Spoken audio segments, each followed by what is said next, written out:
So tell me about this, how you were patient 0 in this DMTx injection study where they inject DMT straight into your veins. How did this happen? How did you get into this, and tell me how it went? That's a great story how I actually got into it. So I was doing Psilohuasca in the Netherlands.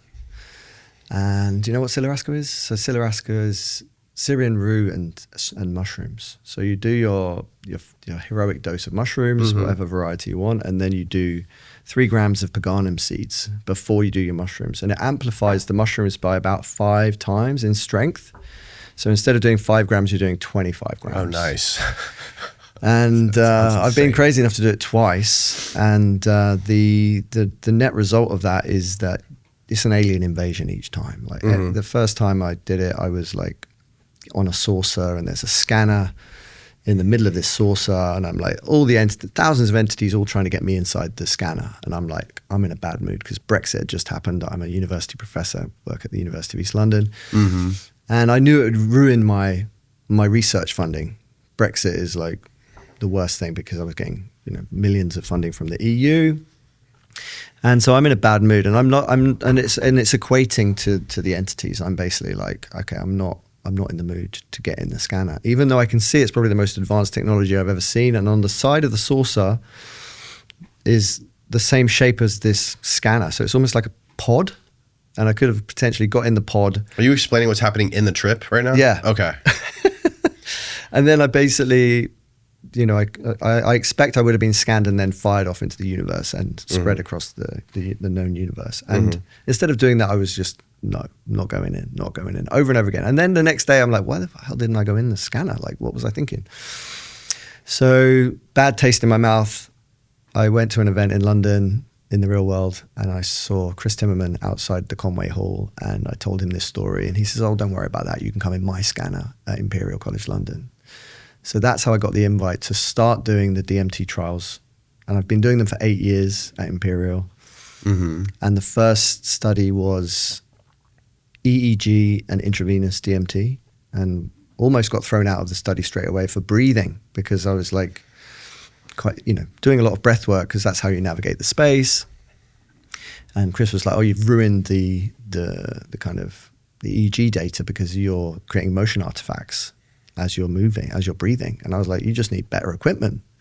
So luckily they did get better equipment, and I was allowed back into the second phase of the study. And the second phase of the study, fMRI plus injected DMT. And I don't know if you've ever been in an fMRI scanner. I don't think so. But it's incredible. I'm not claustrophobic generally, but the claustrophobia induced by this incredibly loud, very confined, your head's like, you can't move an inch, so you're locked, your head's sort of very confined, you can't move any part of your body. And you're not really in charge of when the DMT is coming into your system. So you're trying to cope with the claustrophobia, then suddenly you're like, oh my God, I'm in here and I'm, tripping. That's a lot. And then immediately the entities arrive en masse, as if to say, bang, they gave me like a flash of light to say that you're made of light, you're like an immortal being, but you're in a human form right now and you're not scheduled. They're like, you're not scheduled. And I was like role reversal. So I had to calm down these abundance, the amount of entities that arrived en masse, all different varieties, all very concerned for me, because I'm suddenly in a scanner when, as I mentioned before, they're the ones normally scanning you. So I was like kind of giving them a bit of a trip. So I had to spend the entire trip calming them down. And I can show you a before and after if you like from that study. But that was the second phase of the study. So what was the purpose of the study? The purpose of the study, these are the 3 phases. So you can see the first phase of 2016 to 2017, that was the EEG plus intravenous DMT. Pilot study, okay. Yeah, and then we had the fMRI plus EEG. So that's when you're in this huge tube. Right. And then from 2021 onwards was the DMTx. So I was lucky. It's almost like a graduation ceremony. So I got through the first phase, and second phase was like, this was before that particular scan. And this was me directly afterwards. So you can see it's like I can see it in your face. Yeah, it was an extraordinary insight and probably the most powerful DMT experience I've had thus far, because they gave up the cosmic joke, as if to say, we're here, we're kind of your guardians, and you're not scheduled. As if to say they know when you're actually scheduled, and that wasn't the right time for me to be, putting myself in danger. And what was really fascinating was that 2 weeks later, they know when. What does that mean? They know when you're scheduled. They told me. They told me you're not scheduled. That was very clear. Like, as in, like, you're not ready to. You're not going to die now. This is like, why are you being scanned? Like, what is this scanner? They were completely confused, and they'd probably never seen anyone having DMT and being in an fMRI scanner. So it was extraordinary for them. Probably more extraordinary in some sense, because I had to spend the whole time calming them down. As if people can be scheduled to die. As if they know when you're scheduled. And what was crazy was 2 weeks later I had to As if it's predetermined. As if there's some sort of knowledge on the guardians, if they are your guardians, if there is something to that. But what was crazy is 2 weeks later I had to go back in the scanner and do the next phase of the study, same dose, same experiment, and no entities came. As if to say they, like a bit like crying wolf, like we've told you this isn't the cleverest thing to be doing. And of course, it made me realize that it's all about context. It's very much about the contextual factors of when you're doing these trips, like if you've got a massively loud device that you're basically sitting inside whilst you're doing the DMT, that's going to affect the outcomes. Because I think 80% of the medicine is the contextual factors that you're doing it. We know about mindset, right? How if you're in a very twisted place, you shouldn't touch anything psychedelic because it's a non-specific amplifier. Body set, my friend Jack Aloka and Malin have written a paper around how important it is to be well rested. The food that you've eaten, have you had a virus recently? Body set's critical in terms of context as well, and then your environment. So those three factors make up so much. I'm sorry if you already said it. I remember I asked you earlier. What was the specific purpose of this experiment? Yeah, I didn't answer that. Was there a hypothesis you were testing? Consciousness, really to explore consciousness, which is why I was interested in being part of that study. So it wasn't to do with depression or ADHD or can we help with this, that, or the other. It was very much, can we explore what consciousness is through DMT? Can we explore what consciousness is through DMT? Yeah. So that was really the okay, so they hook you up to an IV. Yeah. And give you. How does that work? How do they give you DMT? How do they know how much DMT to give you? How do they know, is there like an unsafe amount or like a limit of how much they can give you and how long does it last? It's a great question. So this is the device that they use. And this is basically what you would be having if you were being anesthetized. So if you're going in to have an operation, you want to have a continuous infusion of anesthetic to make sure you don't wake up. So all they've done is switch out the anesthetic for DMT. And the reason why that study was kind of foundational and why Andrew Gallimore and Rick Strassman had theorized around this being possible, we didn't know really until this time. And I was subject 0 in that study, like the first person to do all 5 different dosing sessions. But the main thing that we realized is that, there is an increase in heart rate to begin with, but it stabilizes. So it was deemed then safe to explore. And now, like Danny Gola, for instance, has just done 5 hours DMT extended state, which I believe is the current. How many hours did you do? I just did half an hour. Half an hour. Because it was just a safety study, but I did different doses over the course of, 3 months. So every 3 weeks I would do a different dose. Got it. And it would take you that time to kind of integrate the experience. And what was also interesting was the entities themselves, because everyone sees entities, it seems. I'll talk a little bit about Eleusis and the project that we've got going on in the Caribbean, where 74% of people that are doing DMTx are experiencing some sort of entity. And again, I'm a scientist, I'm a professor, I'm still on the fence as to whether these entities are your archetypes or your higher self or you in the future or something that you're tapping into. I know Robin Carhart Harris recently talked about that. Of course, we're in our subconscious we try to make sense of these inferences, but I think the key thing is that they're so as we're seeing more and more that it's a hyper real reality that has some sort of, you know, consistency. There was the DMT Nexus did the labyrinth where they actually crowdsourced, you know, people's trips to say, are you going to this part of DMT space? Are you going to this part of DMT space? And I think that's fascinating that people are going to the same spaces. And if we can actually put maybe 6 people in, I know with Anton Bilton, his vision is like, let's get 6 people launched at the same time. And see if they experience this thing together. See if they go to a common space. Right. So how did they figure out like what this, no one's ever died from DMT, right? I know people have died from ibogaine and from other things because of the heart rate issue. Yeah. Lots of other psychedelics people have died from, but never with DMT. Yeah. So how did they figure out how to measure that and like how like pharmacologically mixed with your body and how that all works? That was a big part of the pilot. I feel like I would have been asking them so many goddamn questions if I was the first patient. Yeah. So I think that the key thing is you have an amazing care team, the best scientists in the world, the best psychedelic minds, and you're in safe hands. And of course they start low, they dose low, and like you say, the good thing about DMT is it's very safe in terms of it's not toxic. Yeah. And you know, I think that for me, I've always been fascinated by consciousness and looking at consciousness from multiple angles. So I'm happy to push the boundaries to find out where they are. But I know that that what I was doing there was very safe, and it obviously made me very intrigued as to how far we can go with these durations, etc.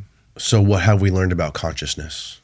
Well, as I was telling you earlier, one of the big findings from the publications from Chris was that it seems that you are asleep effectively on DMT. It seems like you're in a dream. The signature of the brain is that you're dreaming.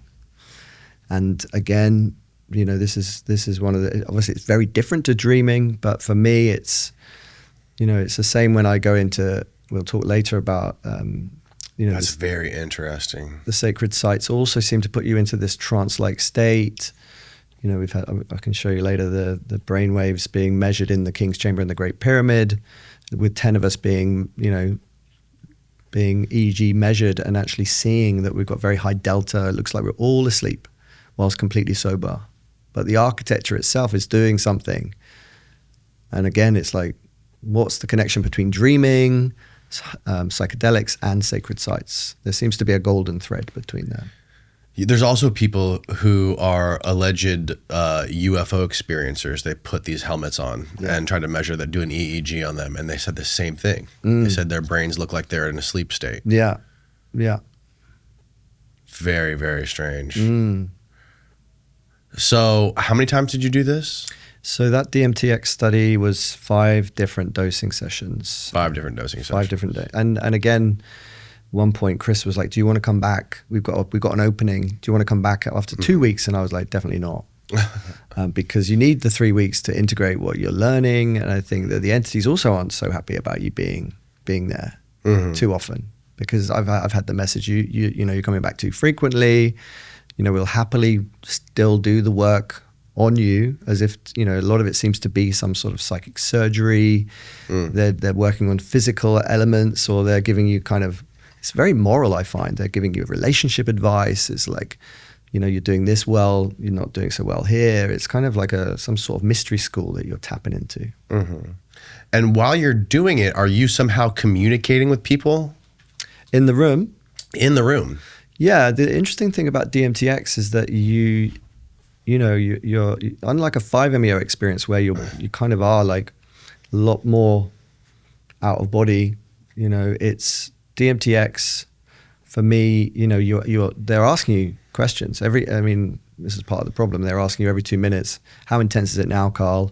How anxious are you now, Carl? You know, and I'm like, guys, you know, telling me the time effectively by asking me every 2 minutes, and also asking me if I'm anxious, not the ideal kind of settings for a psychedelic experience. So I'm a subject, so I'm having to give data. And what is interesting and useful about that is, you know, if I've given a rating of 10 out of 10 for intensity, then in the interview directly afterwards, Chris does these micro-phenomenological interviews where you are asked to repeat the experience directly after you've had it. So not to remember it, but to go in and have the experience again to the best of your ability, guided by those ratings. Yeah, it seems like it would be frustrating because all those questions, having to interact with the scientists asking you questions, would keep one foot in the real world, and wouldn't be like fully enveloped in the DMT experience. It's definitely a double consciousness kind of experience that you're in both, much like in a VR experience where you know you're in a game environment, but you also know you're in the real room. And the same with a lot of this. It's like you know you're having an internal experience, but you're also very embodied in that. Starting a business is a big deal, but what really surprised me was how much simpler Shopify made it for us. We use Shopify for our merch store, and it's helped us recently revamp our whole entire site with new products, and it was super easy. And from day one, the tools were super simple and easy, and I didn't have to feel like I had to learn a whole new profession to get it done. The design part was way easier than I expected. Shopify's templates and AI tools helped us get the storefront looking clean, professional, and real without needing to touch any code.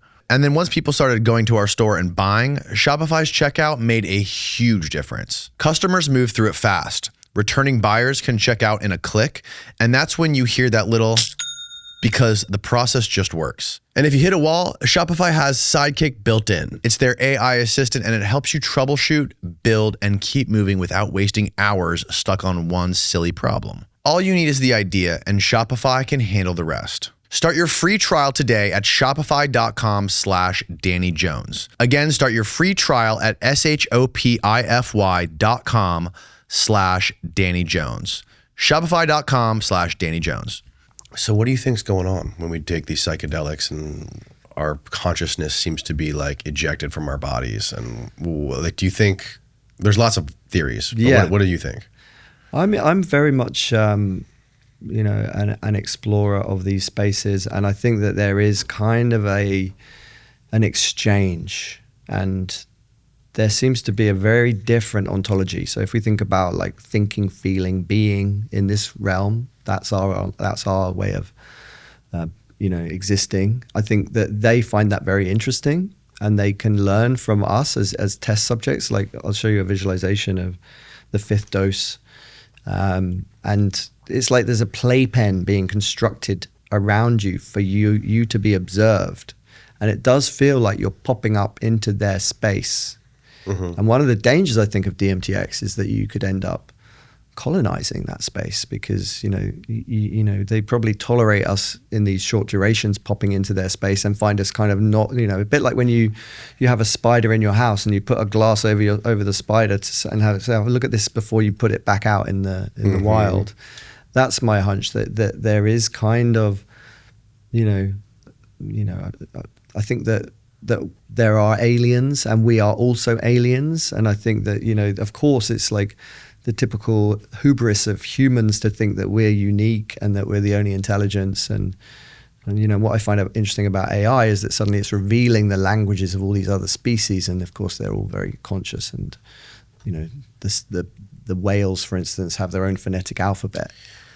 Yeah, what Andrew Gallimore explained to me really stuck with me about how like the five senses we have are like brain filters or whatever that keep us away from the rest of it. They're filtering out everything that's really there so that we can survive in the world. That's right. Right? And then what this is doing is stripping away the five senses we have and exposing everything to us. Yes. That really makes a lot of sense.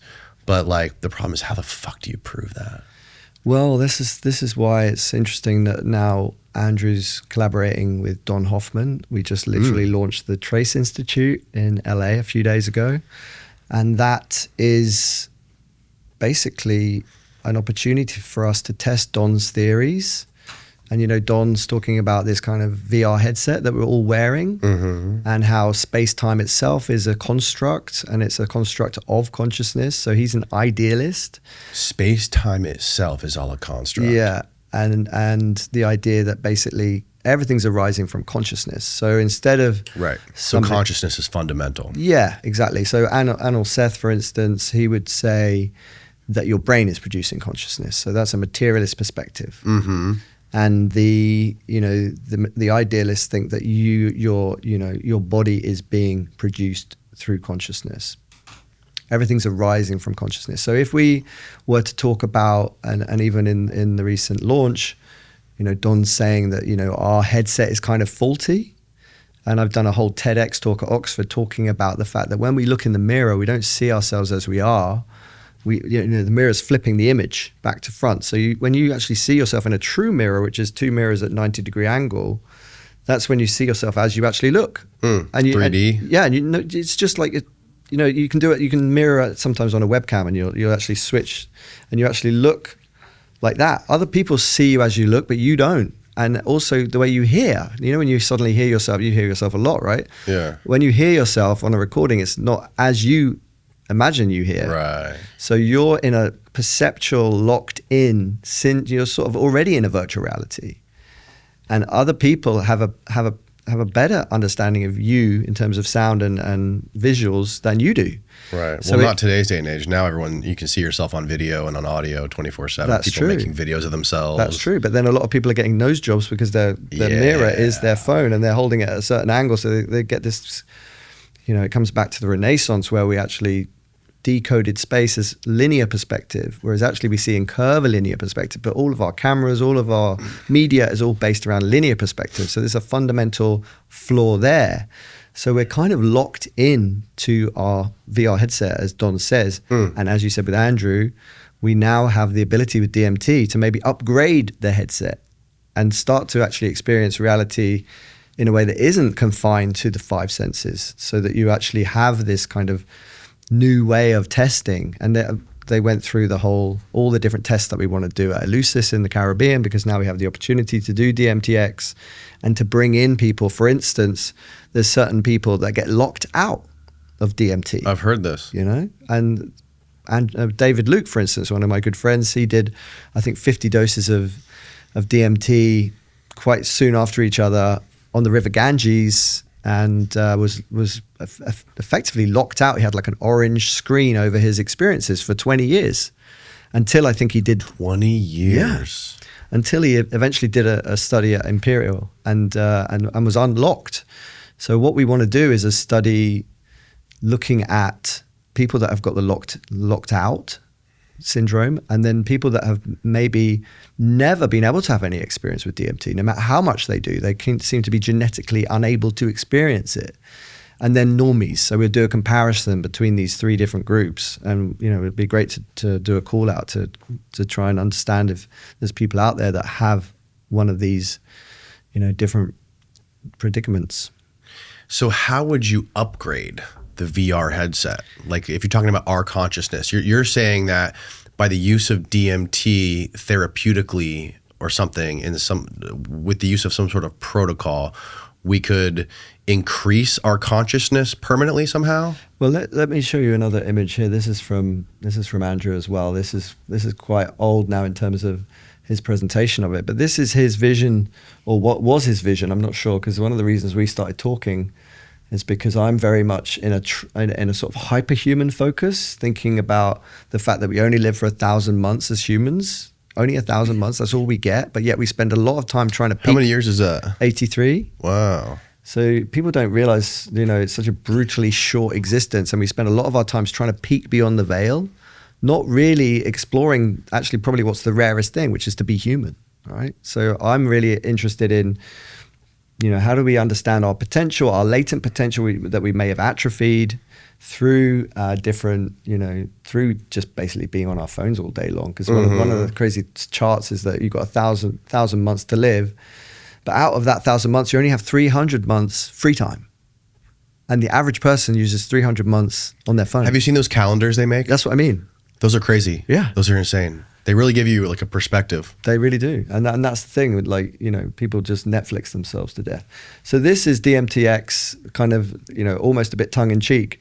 But, Andrew's, his vision is that, you're kept in these pods and you have like waste management taken care of. So, oh my God. So like food's coming in through a drip and waste coming out through another. Like the Matrix. Yeah, pretty much. And I remember him presenting this at the Tyringham Institute. And all the shamans were just looking at each other going, this guy's absolutely bonkers. And yeah, basically this is transhumanism 101 for DMTx. Whereas I'm like, let's not do this. Let's explore DMTx and go in for it with a particular intention, with, you know, bring in specific types of skill sets into these spaces and try and solve mathematical problems, scientific problems, like really bring back information that now with the DMTx experience, and especially... I don't think we were meant to stay there that long. No, and this is what will happen. We'll start colonizing the space. And then we'll really have problems, I think. We will start colonizing the space. Yeah, because if you're, like I said before, like I've been told, oh, you're coming back too frequently. Like, you know, don't be coming back so often. But we'll, you know, it is an exchange. There is some sort of exchange going on. And maybe that will be part of the upgrade that, you know, I'm always exploring, having gone through these studies, you know, have I been left with not just an altered state, but altered traits? You know, because even during the study, there was only 12 of us that did the pilot study. Only 4 of us ended up doing all 5 doses. And what I found interesting was that there was some skills being developed over that short period of time. Like, for instance, I was having precognition. So I actually tapped into what my future mental state would be like 6 months from then.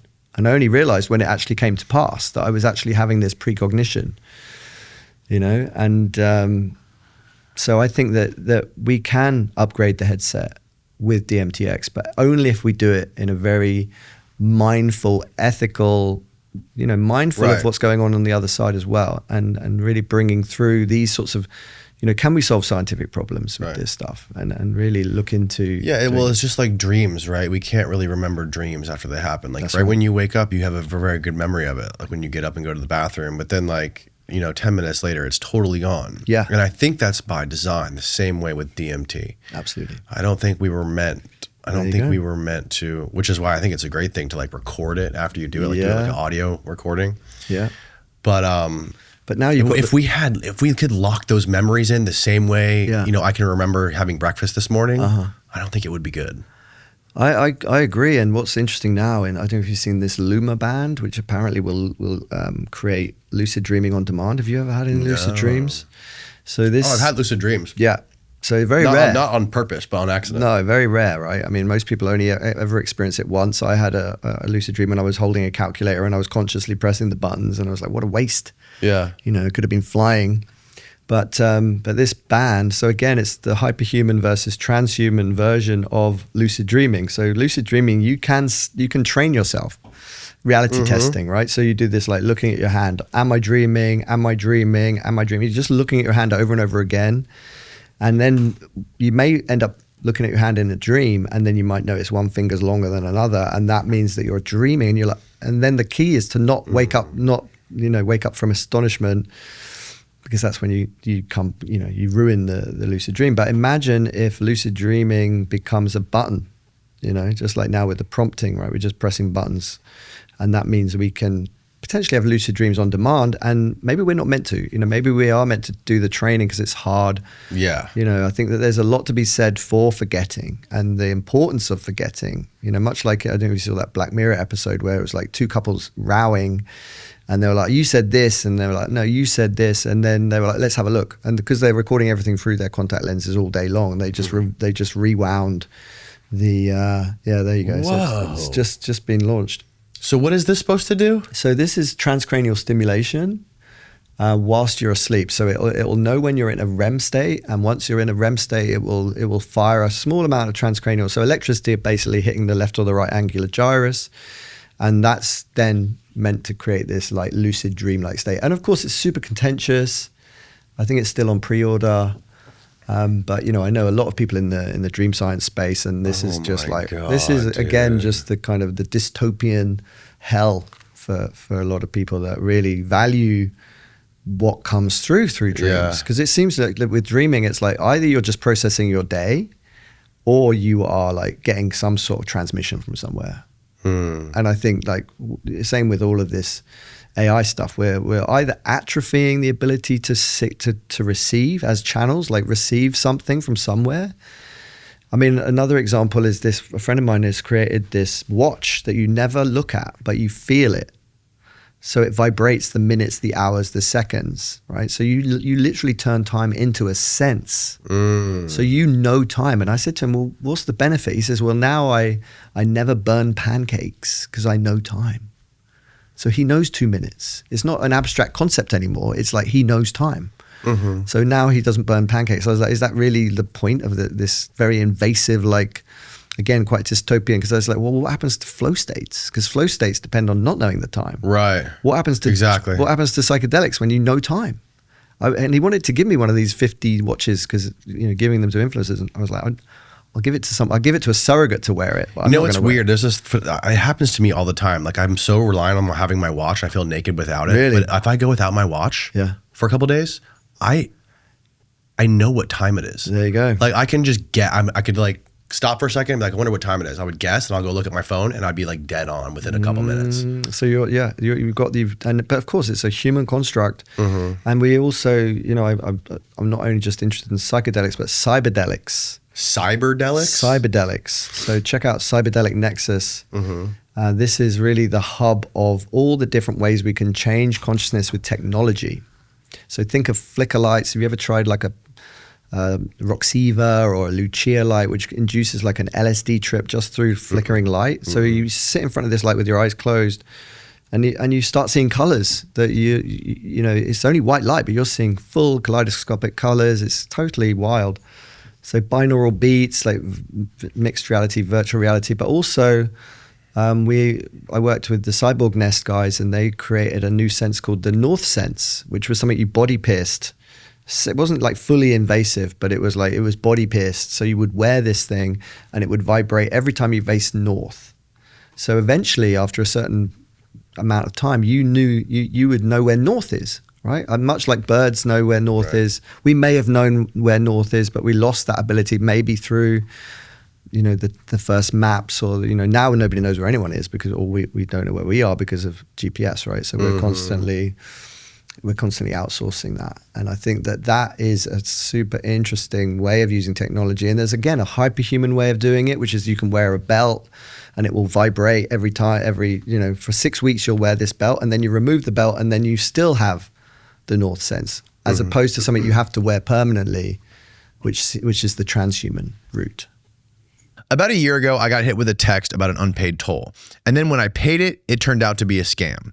And that would have never happened if I had been using Cash App. And that is one of the primary reasons I now only use Cash App. Keeping your money safe from fraud deserves to be a priority, and Cash App treats it that way. With Security Lock, Cash App requires a successful Face ID and biometric authentication to access your account. It's like your money is protected by your own personal bodyguard, even if your phone is lost or stolen. Plus, if you're about to send money to somebody new and Cash App notices something might be a bit off, or you might be falling for a scam, it sends you a warning before your money is sent to confirm that everything looks right. Turn on Security Lock in your Cash App settings today and pay attention to scam warnings and keep your money safe from fraud. Learn more at cash.app/security. Moving your money should be simple, but it should also be safe, and that's why I love using Cash App. New Cash App customers can earn $10 if they use the code SECURE10 in their profile at sign up and send $5 to a friend within the first 14 days. Terms apply. Cash App is a financial services platform, not a bank. Banking services provided by Cash App's bank partners. Visit cash.app/legal/podcast for full disclosures. People like to push back on technology and, you know, AI taking over for humans' abilities, and, you know, for everything, even like mundane things like remembering how to drive around town, or remembering phone numbers, right? I used to be able to remember tons of phone numbers. 100%. Now I can remember like 3 phone numbers. And like where it's going. You know, I had this conversation with Hamilton Morris once when he was explaining to me the difference between like natural drugs and synthesized drugs, drugs that are synthesized in a lab. Yeah. Well, if you really think about it, even drugs that are created in a lab by a scientist with using beakers and shit like that, that's technically natural. Yeah. Because we are part of nature, and we are using our brains and our technology to create this stuff, and it exists on this earth. So it really is natural. We don't think of it that way. We think of stuff as you know, invasive or unnatural just because we created it and we used technology to create it. Yeah. I mean, if you think about 5-MeO DMT, which I find one of the most extraordinary chemicals on the planet, most of that is actually synthesized through melatonin. So it's just a simple chemical reaction to create 5-MeO DMT from melatonin. And Rick Strassman had a whole chapter on melatonin in his book. And I think, yeah, Hamilton is, chemist, so he's lucky enough to be able to explore these things and explore. What do you think about Strassman's view on all this? I think his view is that basically when you take psychedelics, it is based on your priming. He thinks it's like bringing out what's buried deep in your psyche and bringing it to fruition in this surreal way, consciously. Yeah.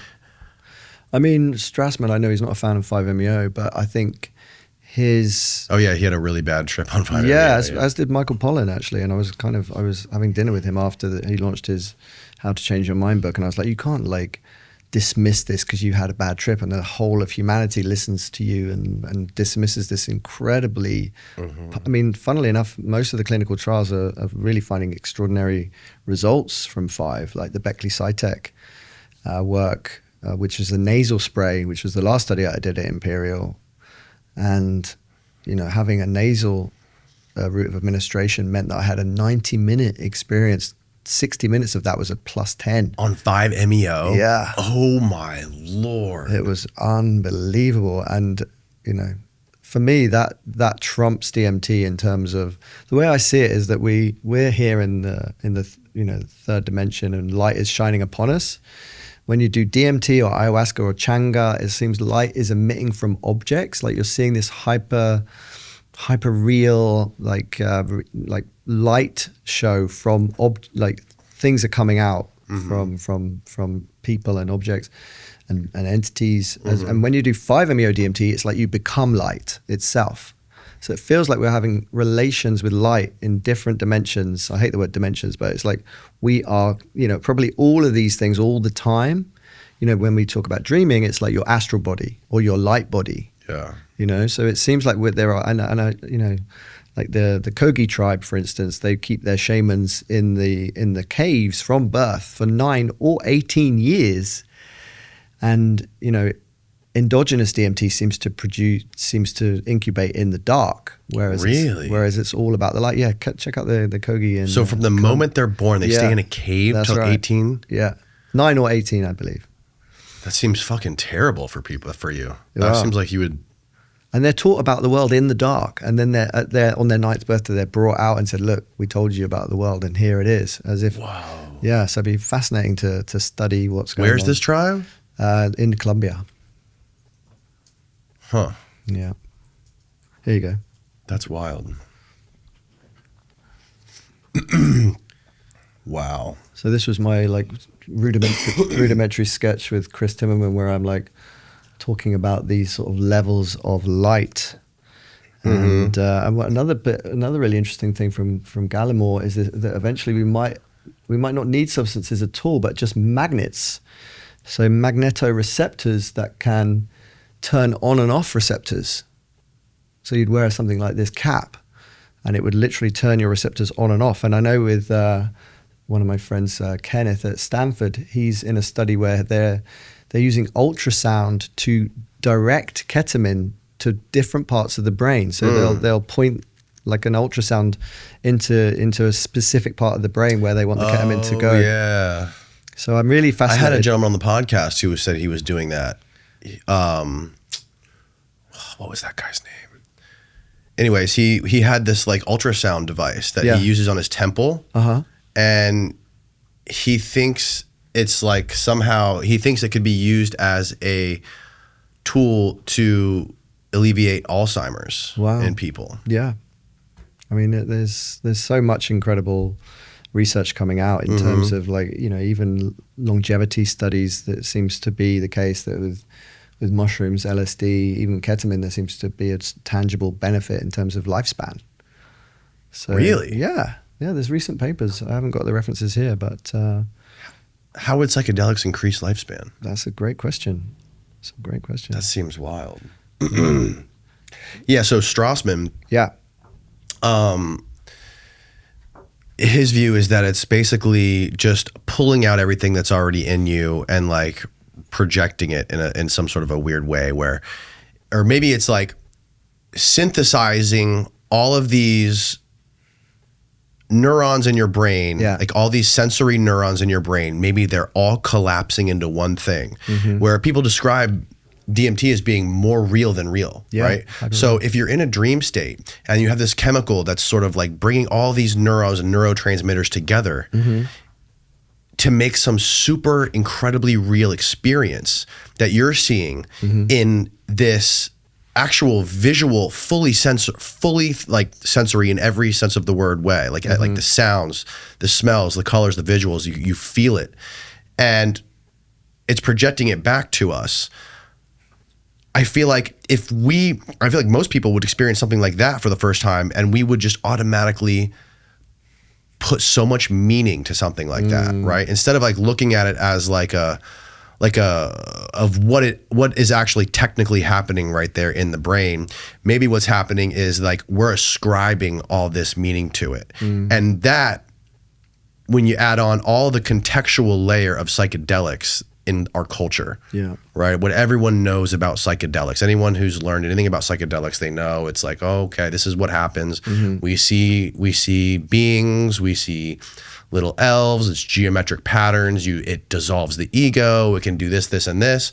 So maybe this is having some cascading effect because that's like what we're expecting when we go into it. And if you gave somebody that was completely outside of our culture, that was not indoctrinated into any of this stuff that we know about psychedelics, some tribe, maybe some like uncontacted tribe gave it to them and see what happened to them, maybe it wouldn't be the same thing. And on top of that, they did that study with psilocybin at the Johns Hopkins Institute, where they gave the religious professionals a bunch of psilocybin to see what would happen to them, what their experience would be. And every single one of their experience was mapped by their religious beliefs. Which is very interesting. I mean, I think like dreams, you're either processing your worldview, you're trying to like come to terms with whatever trauma. I mean, although I think it's very much drug dependent, right? So if you were to do Iboga or Ibogaine, it seems to you have a lot of people have a life review where you're experiencing your life even from pre-birth. And I know a lot of people that have done Iboga and they've got up to the age of 6 where they've been shown everything they've ever done wrong, you know, and then they may do Iboga again like years later and they start from age 6. As if they've processed that part of their lives and now they move through the life review. So it's, you know, I mean, I've been very lucky to have a life review where I experienced my entire life in reverse in episodic chunks. On what? A combination of various things, but it was an incredible insight into death. You know, because maybe in death we have this kind of, because I feel like we're in a lab, right? We're in a learning lab where we are wanting to really maximize our learning and I think death, my hunch is death is a massive expansion of consciousness, not a restriction or an elimination. And in this experience I basically was able to leave my body in the so I was already in a double consciousness. So I'm in my consciousness now like I am talking to you, and then I was in my consciousness in the life review going back in time in episodic chunks. It was completely detailed. Wow. And what was amazing was that I was able to leave my body, partly because I had an out of body at 27, which is a whole other story. And I was able to, I decided to go into a table and became wood consciousness. So I was in a triple consciousness. And then I realized, well, maybe I can go into other people. So I went into another person. I was having their experience of me and myself at the same time. And I think that's probably what karma is, that you think you get away with stuff in life, but actually most likely you will experience what you've done to somebody as them and you at the same time. So I think my hunch is that we are trapped in a point of view, like we all feel like we're in this kind of locked in point of view state. And that's why psychedelics can give you a kind of holiday from the self, as Aldous Huxley would say. But in the death state, you are now given privy access, field of view access, where you can enter anything in the scene, and it can be any kind of, you know, animal, you know, anything in the scene. Books that I'd read, I could become the authors. Films that I'd been in, I could become all the actors. But I had to have lived it in order to have access So it made me realize, be careful who you spend your time with, and also be careful where you go. Because recently I went to Antarctica and the Amazon because I need to have those spaces in the life review in order to access all the things in those spaces. So it's almost like there's no time limitations. It's like your life becomes a product where you can explore it from the learning perspective. And I think that's my hunch as to through this. And life reviews are quite common. Like a lot of people have these life reviews, whether it's induced through a psychedelic or a near-death experience. But I had it one time freediving when I was freediving in a cave and I couldn't find an exit, and I had like a full rewind of my whole life. Really? Yeah, it must have been. In reality, it probably only lasted 10 seconds. Yeah. But it felt like hours. Yeah. It was crazy. I had my entire life. At that point, I was 40, and it was an hour in real time, but it was 40 years for me, perceptually. Wow. And it makes me think of those people that go to sleep and then they have a dream, and they dream that they're in somebody else's life for like a year. So they'll have the same, they'll live their life in this dream. They'll have their family. They'll wake up, and it'll just be a night that they've had this 1 year of experience. And then the next night they go to sleep again and have another year. Somebody was telling us a story the other day about Salvia divinorum, I believe. Exactly. I was going to tell you, yeah. And they were saying that like they had to live somebody's like entire life. Yeah. It only lasted maybe 10 minutes, but it felt like a fucking eternity, and it was like torture for them. Absolutely. And then when they got out of the trip, they were missing the people and the places that they went in that life, and they were kind of depressed because they felt like those people had died. Yeah. And they were going through actual like trauma from it. Yeah, yeah. No, exactly. What the fuck, dude? Yeah. And of course it's like, choose your own adventure, right? I mean, it's really, you got to be careful. Like, I'm very careful about what I let in terms of like, I don't tend to watch horror films. I don't, because it tends to sit in your subconscious, and it's a storehouse. And I'm very conscious about like what I'm experiencing. So I'm driving my point of view to access the field of view, much like my journaling practice. So I've been writing a journal for my entire life. I don't know whether you write a journal, but it's an incredible practice. Again, very psychedelic, because I'm able to jump out of point of view and go into field of view. So I can go into the whole like, let me just show you this. So I can go into the whole space and explore it from from this kind of like field of view perspective. And what's amazing is that I ended up really going to town with this. So this is the structure. So I have 3 different levels to the journal. So I write content, what I did, and that's all written in a Word document. And that's the doing aspect. Then what I felt is captured through video mostly. That's context. So that's the feeling element. And then notebooks is all like written by hand. And again, the hyperhuman thing is all about whole brain activity. So whole brain activity is like playing an instrument, singing, writing, all of these things that we're losing because of the way we're using technology. But what I find interesting about having this database now of like almost 40 years of data is that I've got thinking, feeling, doing, which is actually the perfect data set for an AI. Well, I'm not going to go there. But I think what's interesting is that, as Kierkegaard says, life must be lived forwards, but can only be understood backwards. So unless you have a trace of what you've done, and of course we have our memories, but I can do things with this diary where I can take cross sections through it. So I look at this day last year and the year before and the year before and the year before and the year before, and get 40 different me's communicating again. And wisdom is gained by taking a higher order perspective on your perspective. And it's all about this kind of sense making and understanding your life as a whole. And it's like, you actually don't want to be this kind of like middle of the road character. You want to have the extreme highs and the extreme lows, because that's what makes you, right? Yes. The whole character.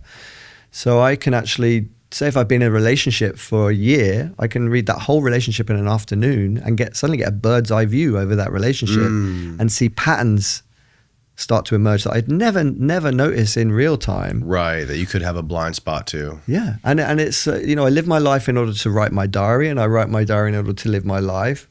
So it forces me to get new material for the body of work. I have to maximize each day.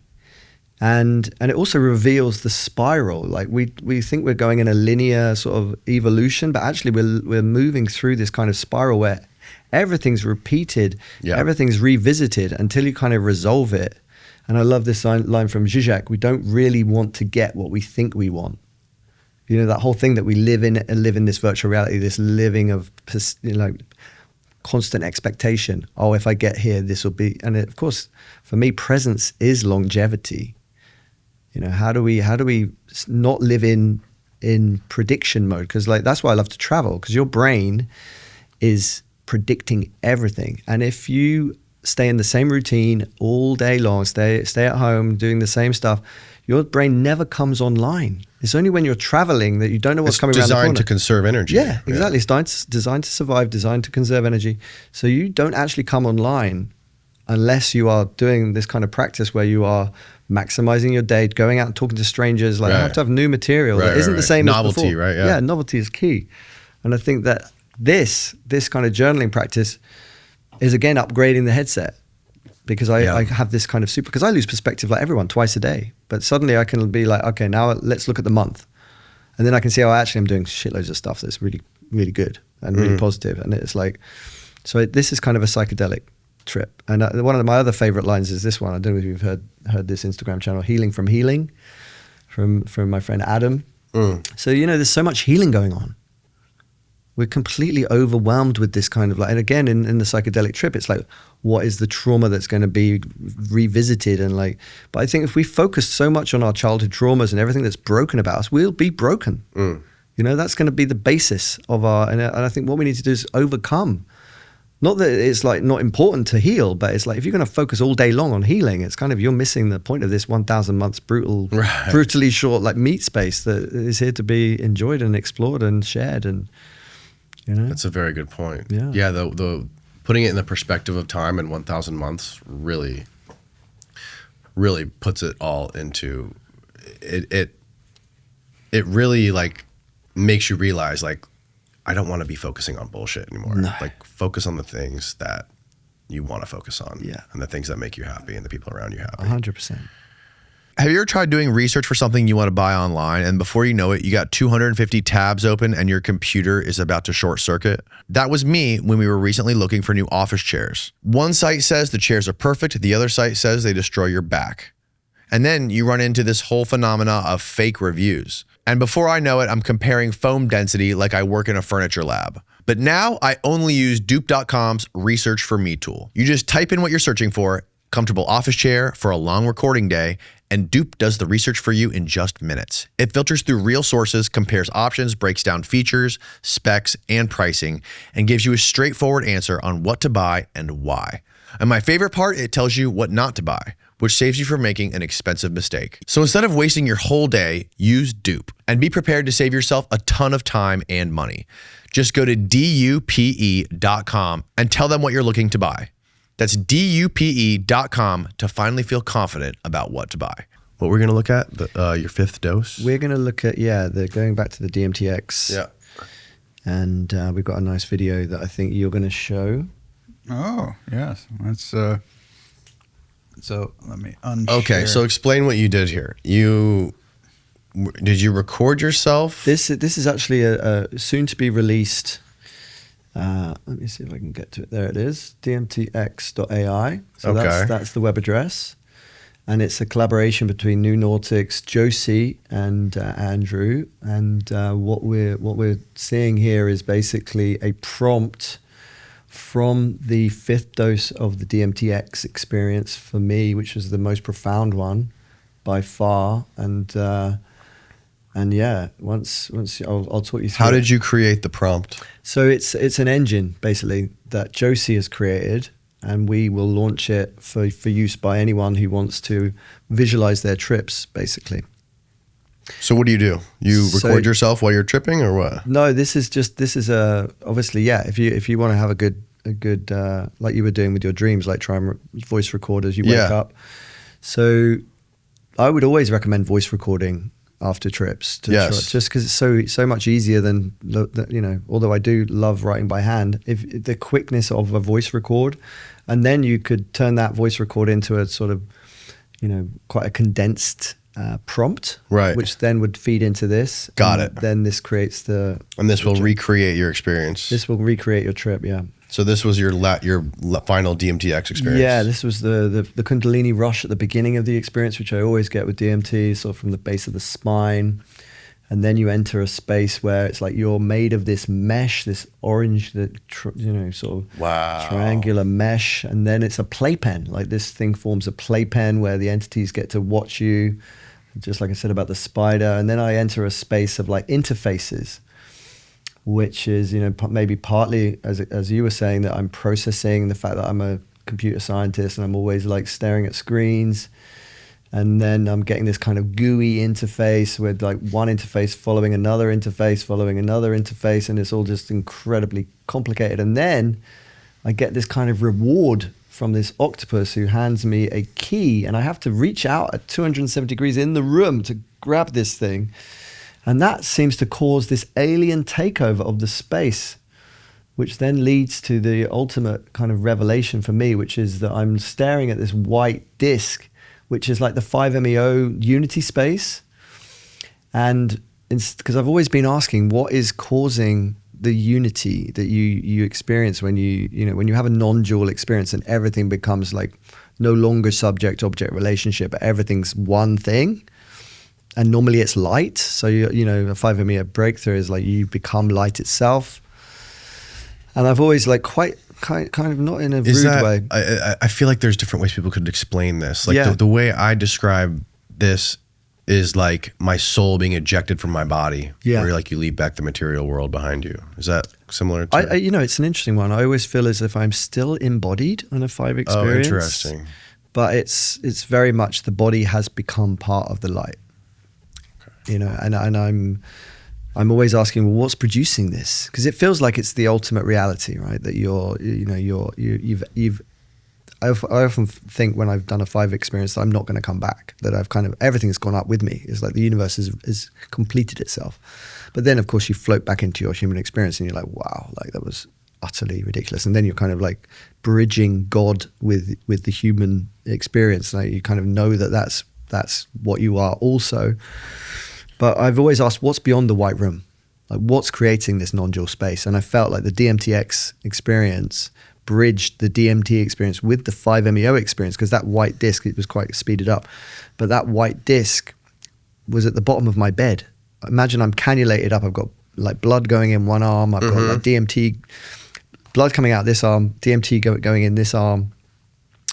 And I'm seeing this white disc, and I'm like shuffling down the bed, sort of like trying to get in the hole. I must have looked hilarious with the team looking at me, but of course I'm just like seeing this white hole, which looks like the unity experience, but I'm away from it. I'm far away from it. So I have this kind of experience of it cracking open, and as it cracks open, instead of it revealing like a duality again, it reveals a plurality of unities, as if to say there's not just our non-dual experience, but there's a multitude of unities that you're not privy to, but it still exist. And maybe it's some sort of evidence of a multiverse.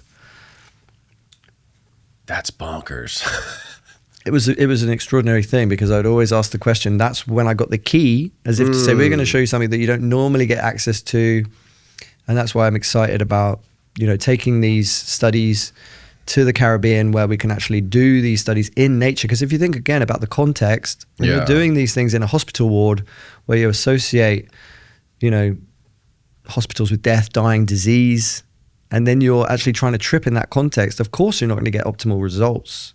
And they do their best to try and pimp out the room and like maybe make it look like you're on the beach or whatever. But now we can actually go to the Caribbean. We can, imagine the scene. So you have a light breakfast where you go out snorkeling on the barrier reef, then you come back and you have like a 3-hour Lomi massage. And then you go into your DMT experience, which can be kind of curated. So, you can actually increase the dose whilst you're in the trip. So when you do ayahuasca, which is around 20% DMT, now you're taking 100% DMT, but you can go in baby steps. So you could start at like 3 or 4 milligrams and just get your toe in the water and say, okay, I'm now at least in the space. And then you can do your first bolus and get a launch. And then, can be pulled out of it quite rapidly, because it's a curatable trip, because it's going continuously in your arm. So I really like that idea of, this kind of, it's much more curatable as a journey, and therefore, and potentially, like I would love to see an opportunity, because one of the things I would love to do during is to draw what I'm experiencing, because I'm always seeing this language at the core of my vision, which is holographic, right? It's like I can walk around it, and it's persistent. I always get these 3 motifs in a DMT trip. The first one is I see a signer at the corner of my vision, which is like, you're doing well, do more, take more DMT. And then it's like, you've done enough DMT. And it's always like a female presence. Imagine like the normal signer on your TV that's saying, you're doing sign language.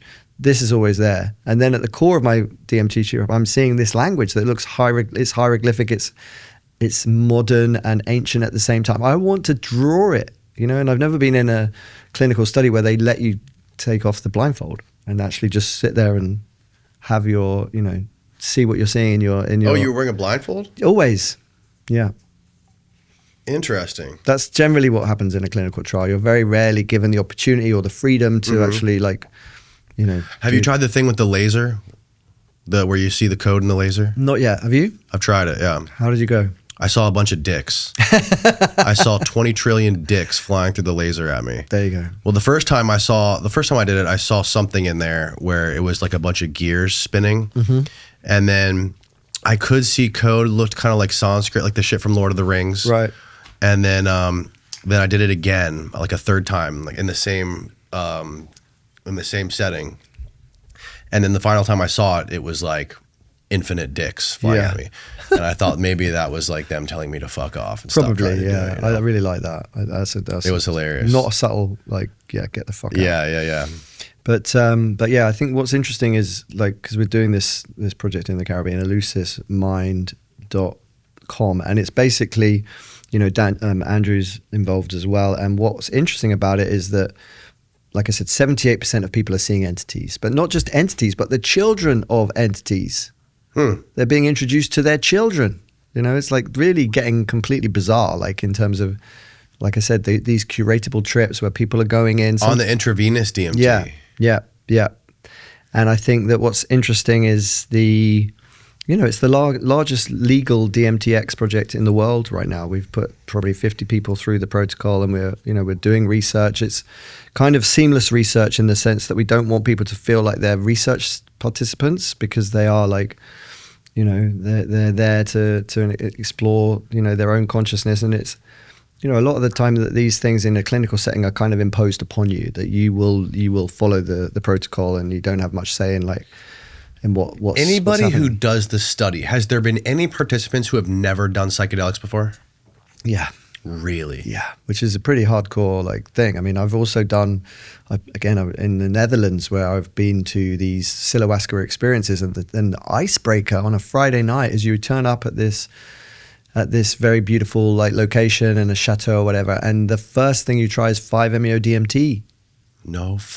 In front of everyone else. So you're sitting there with maybe 15 other people, and maybe your first ever drug experience is 5-MeO. And depending on how well you do, is then deciding your dose of your Psilohuasca for the main event on the Saturday. God, it's so crazy, man. It really is.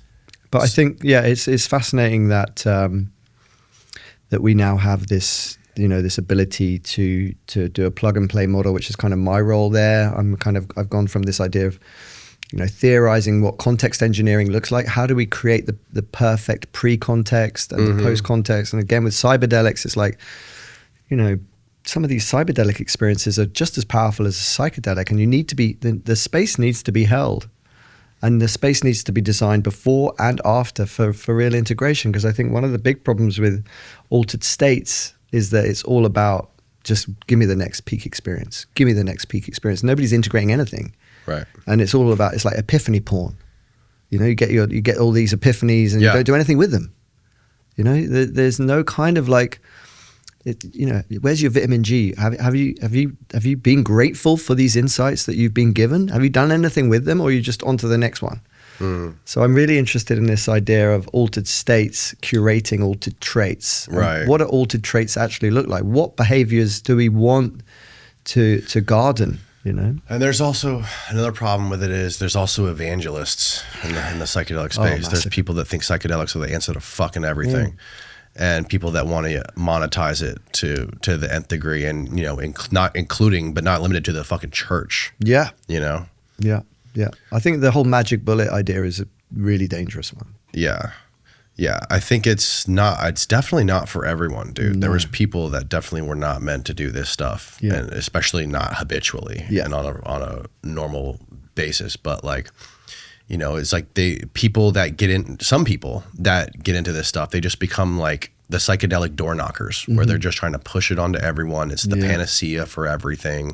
It could cure, it's going to cure every disease. It's going to also, fix religion. It's going to bring back Jesus. It's just never ending. Yeah. And, on top of that, it's the obvious stuff where you have huge corporations trying to monetize it and trying to patent it. And, you even see these things with like the ibogaine research that's happening right now, and trying to like push it through the FDA, which is like, by and large, is that a good thing if it's done the right way? Hell yeah, it's a good thing. Way better than, pushing pharmaceutical drugs on people that are, causing people to die and, go crazy. But like, when you realize and you look behind the curtain and you see like all like the billion-dollar corporations that are also tied to pharma that are like positioned in the perfect way, and then already have the patents, and see how they're like locked in on this. They're going to make billions of dollars, and they're going to do whatever they're going to. Not that making money is bad. Yeah. I'm just saying like there's a pattern, and there's a huge system behind all of this stuff that is going to capitalize. Anything that gets regulated, anything that becomes normal, is going to get like hyper systemized, and it's going to be. They're going to take advantage of it, and they're going to just make tons of money off it. Yeah, I mean, I'm very lucky because as a participant on the Imperial trial, because I had the knowledge about how to improve the protocols. Egan phones me up one Christmas and is like, "I'd love you to come to join us at New Nautics as a director." And what I love about the not-for-profit approach is that it's like, what can these things really do? Like, what is the real SETI of the mind? Like, SETI is like, I think somebody donated $300 million to like searching radio signals externally. Like, but what about what's going on internally when we have this much cheaper way of exploring our own consciousness? And maybe I can just talk you through some of the missions that we got going on, because I think that it's like.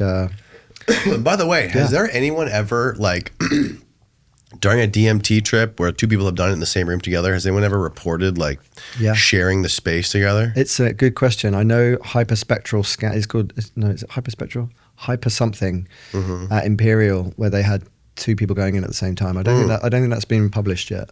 You should get Chris Timmerman on and explore that. Were you going to show us something? Yeah. So this is New Nautics. So these are some of the missions at the moment. Already mentioned the work with Hoffman. So Andrew and Hoffman, there's a video coming out of the launch of the Trace Institute. And like I said, endogenous DMT is very interesting. Yeah, and we were also doing a study with the University of Florida, where there's this peptide that may be the brake pedal of DMT naturally occurring. Right. And if we can actually start to, explore what's going on. What's the dude's name who's studying this again? The gentleman that we had on who's studying Chris this? McCurdy. Chris McCurdy. Yeah. If you want to show the little Remember clip. Chris McCurdy, Steve? Oh, yeah. He came in, so he thinks that Alzheimer's, this could be something, or not Alzheimer's, schizophrenia. Yeah. This could be studied for schizophrenics. That if their brake pedal to endogenous DMT is broken, they may just be getting too much endogenous DMT, and that could be driving them crazy. Again, it's like, what's the hyperhuman way of doing this, and what's the transhuman way? Because it's like you say, if people are constantly like getting too much of something, it's never normally a good thing. But we've got Andrew Gallimore talking through that study with UF. If you can play it, otherwise I'll move on to the next one. I got you. We've known since the 1950s that DMT is present in the human body and is almost certainly produced by the human brain, but we still know next to nothing about how it's controlled or regulated. But in the 1970s, an important paper was published, but which was subsequently ignored for the next half a century. This paper showed that in mammalian brain, first in rabbits and then in human cerebrospinal fluid, there was a peptide. This peptide worked to suppress endogenous DMT production by inhibiting the key enzyme in endogenous DMT production, indolethylamine methyltransferase, or INMT. Unfortunately, this paper failed to completely characterize this peptide, so we know nothing about this peptide beyond the fact that it exists and that it regulates endogenous DMT production. So what we would like to do is to complete this work, to properly isolate and characterize this peptide and increase our understanding of how it plugs into the system that regulates endogenous DMT production. Very interesting. There you go. So we're quite a bit of a way into that. I can't tell you too much about how that's going, but so you've seen the DMTx AI one. DMT is in everything, right? It's in every animal and every plant. Absolutely. That's insane. So if you just bring up the screen again, I'll talk you through some of these other ones. So DMTx AI is the visualizer. So that'll become available soon. We're wanting to do this study with the lockout effect. So people that have been locked out of DMT, please get in touch. And then the archaeological stuff. So we're not just looking at psychedelics, we're also looking at, let me see if I can bring this one up. So we talked a little bit about the second Sphinx. So what's fascinating about Egypt, and I go to Egypt with friends and I take people on these tours where we go underneath the Giza Plateau, we go to sites that you don't normally get access to. And Filippo Biondi, who I connected with recently, has obviously identified potentially the second Sphinx. But we're working with him to combine his SAR data with our hyperspectral data. So we've just done a whole scan. New Nautics have done a whole scan of the Giza Plateau. So SAR data seems to reveal these buried structures, roads, etc. But hyperspectral data detects subtle soil chemistry changes, crop marks, and associated human activity. So if there is a second Sphinx, maybe we will be able to help corroborate that. And one of the other things was this website that will be launched soon, which enables anyone in the community to point this satellite. So unlike Filippo with the SAR data, which he's just buying from databases that exist, this is actually the SAR data he's buying. What does that mean? So the SAR data, he's not gathering that from a satellite, I believe. This came up on one of your recent podcasts, that it's a database of SAR data that already exists that you can purchase. So you can buy SAR data from specific parts of the world. But what we're doing here is gathering hyperspectral data from a satellite where we can point it anywhere we want. And, considering all the mysteries around Egypt, one of the things that we know is that they don't necessarily want people digging into these mysteries, but they really can't stop satellites looking into these sites. Right. And so we're really interested in opening up the space, and people that think there may be stuff buried somewhere, whether it's pyramids or, because even in Egypt, I think there's something crazy like the massive amounts of stuff still under the sand. Yeah. And so tell me more about the Sphinx. I don't know much about the second Sphinx. I saw it on social media, but I never actually looked at it.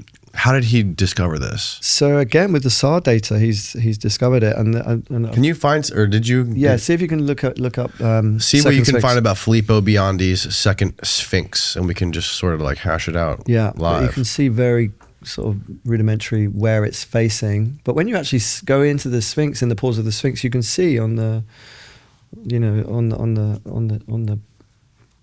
the pillar that's in the middle of the Sphinx there's two of them. There's two Sphinxes. So it seems to be one's about welcoming the sun, and one's about the sun going down. I really. Oh, interesting. But it does. I did see the imagery of of what it looks like, and it does look the right sort of size. It's covered in sand and debris, but what an amazing thing if we find if there is indeed a second Sphinx. Yeah, that would be insane. But so he found this with the satellite, the synthetic aperture radar stuff? That's right. Supposedly. And of course, it's all conjecture, much like what's going on underneath the pyramids. And I know that until this stuff's peer reviewed, then it's all just hearsay. But to be fair to Filippo, he did scan the Osiris shaft, and the Osiris shaft was scanned without him actually going there from the SAR data, because I take groups down there twice a year, and I know there's 3 levels to it, and you know, I know where the bottom is, but in his scans, there is 3 more levels. So that gives me hope that what he's doing is spot on. Okay, from the Miami Herald of all publications, viral claims of a second Sphinx at Giza are false. Of course, archaeologists say they're false.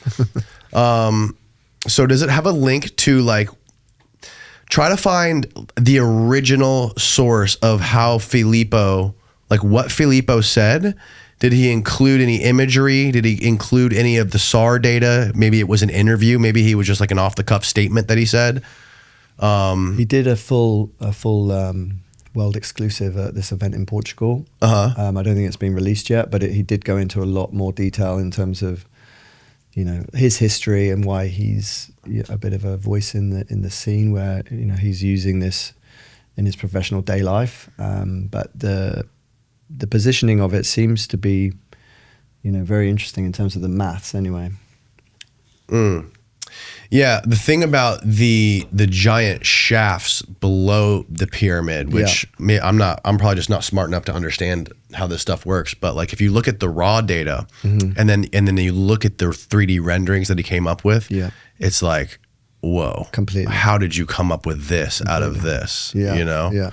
And then if you also look at the scan they did of the Khafre pyramid, it shows 2 giant King's Chamber sized chambers in the center of the Khafre. And we know for a fact that those aren't there. Right. So like, you're getting false positives on certain things. And anyways, I had Jeffrey Drum on. He explained it all really beautifully. You also said you were scanning some other like ancient sites or something like this? Yeah, my first job. I can show you this. This is the Palace of Darius in Persepolis. This was I was in the midst of the dot-com burst. I don't know if you remember that. You're probably not old enough, but end of the 90s. I remember 2000. it. So I was doing a computer science degree and, you know, learning Java programming, and then suddenly, because I had an art history background, I was able to jump into doing this project, which is reconstructing the Palace of Darius in Persepolis. And where is this palace? This is in Iran, and this is what it looks like what it looked like, and it's very different to Egypt. And what I find fascinating about it is that, rather than depicting warfare and conquest, it's much more focused on dignity, harmony, and legitimate rule. And I got in a taxi with an Iranian, and he was telling me about, you know, in Persia, the king was well loved, and you know, you considered him your dad. And when this is all just very, you know, probably a lot of hearsay, but Alexander the Great waltzed in and destroyed this site when it was pretty brand new, and burnt it to the ground. But the embers protected so much of the foundations, as you can see in that last shot. But that's what's still standing today. That's what's still standing today. I don't know how it is after the Iranian war. Hopefully nothing worse. But probably got hit with a Scud missile. Huge site. It was only used for ceremonial purposes, and you know, people would come to see specific, you know, the light hitting specific structures. But this is the smallest part of the structure, and what I like about it is that it's all about the thresholds as you move through the space. It's all to do with like changing perception, and so you know, just extraordinary site to have been working on. But then I did Cistercian abbeys in Yorkshire. So I spent 7 years reconstructing ancient buildings around the world, and I was very blessed to really explore, like to still have an academic role, like it was all research projects, but to be able to spend so much time looking at these sites, and lots of them are full of sacred geometry. And what was a sort of side effect of building all these things, even though I'm building them on a 2D screen, they're 3D structures, was that I started to generate memory palaces. Do you know about memory palaces? Oh, yeah. So what was amazing is that I started to place my PhD, because I built this is like Fountains Abbey, And this is the reconstruction, as you can see in the inset image there. But It's an ancient Greek idea, right? The memory palace. Yeah, exactly. So it's this idea that you would have a 7-hour speech that you would then map into an amphitheater, physical space. Yeah, but in your head. So you would map it into a virtual piece of architecture, and then in order to trigger the 7-hour speech, you just had to walk through this memory palace to trigger your whole 7-hour speech. So it's very interesting. What did they have that we lost? What could we regain if we start to revisit memory palaces? Because potentially, I know a lot of people are already wearing glasses, where we may get away from the tiny little bits of real estate on our screen, and then we're back in the world, because the whole of your 180-degree field of view becomes the kind of the basic interface. Well, it is very interesting, because like even when I'm listening to audiobooks on tape in my car when I'm driving, it could be Monday and I'm listening to an audiobook in my car, and I'll be driving past a certain area. Yeah. And then Friday, I'll be driving past it with just music playing. Yeah. And I will remember the exact part of that book that I was listening to when I drive past like that house or that building. It's very interesting. Yeah. And the idea of the memory palace came from this ancient Greek guy who was in a palace that collapsed. That's right. And then he had to go around the whole palace, and he was like trying to remember visually who was sitting where. Yeah. So he could, figure out where they were and try to rescue them out of there. Yeah. And now these memory athletes who compete in these memory competitions, this is what they do. Yeah. They go to a physical place, and like just for example, say a house or whatever. And they'll say, okay, I got to remember this thing. Well, part 1 is going to be the mailbox. Yeah. So I'm going to associate this crazy visual imagery of like a weeping coyote. And that's going to somehow remind me about this page about something, right? Yeah. And that's going to unlock the memory. So you start at the beginning. The beginning is at the mailbox of the house, and you associate that with something else, right? Yeah. And it's the same thing as you move throughout the house. The front door, Absolutely. you associate something else with the front door. All about the associations. It's crazy how it works. And the more vivid the association, the more likely it is to work. Yeah, I had this guy who's a memory champion on the podcast, and he said every time he reads a book, he reads the physical book and he reads it in a new physical location. Yeah. So it's easy for him to recall the book because he remembers where he was during that time and what he was doing. I mean, I know like somebody was gaming, and it was a Venice. They were gaming some sort of game about Venice, and they got robbed in Venice. But because this game was like an accurate street map of Venice, they managed to catch the thief because they knew the streets, even though they'd never been there. Oh wow! So they and I did a TEDx talk about this called "An Ecology for the Reenchantment of Life," and it was all about the side effects of doing all this 3D modeling. Like for instance, I became a better driver because I could see further down the road. So it had done something to my peripheral vision where I was able to sort of, expand my vision so I could sort of see further because I'm building these huge structures, even though I'm building them on 2D. In the 3D modeling programs? Yeah, and this was early 2000s. I was using 3D Max and CAD.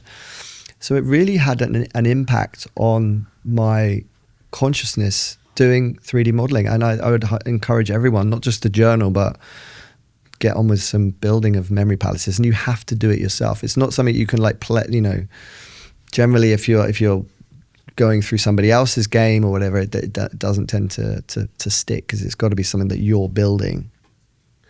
So you're saying by building these 3D models of real places. Yeah.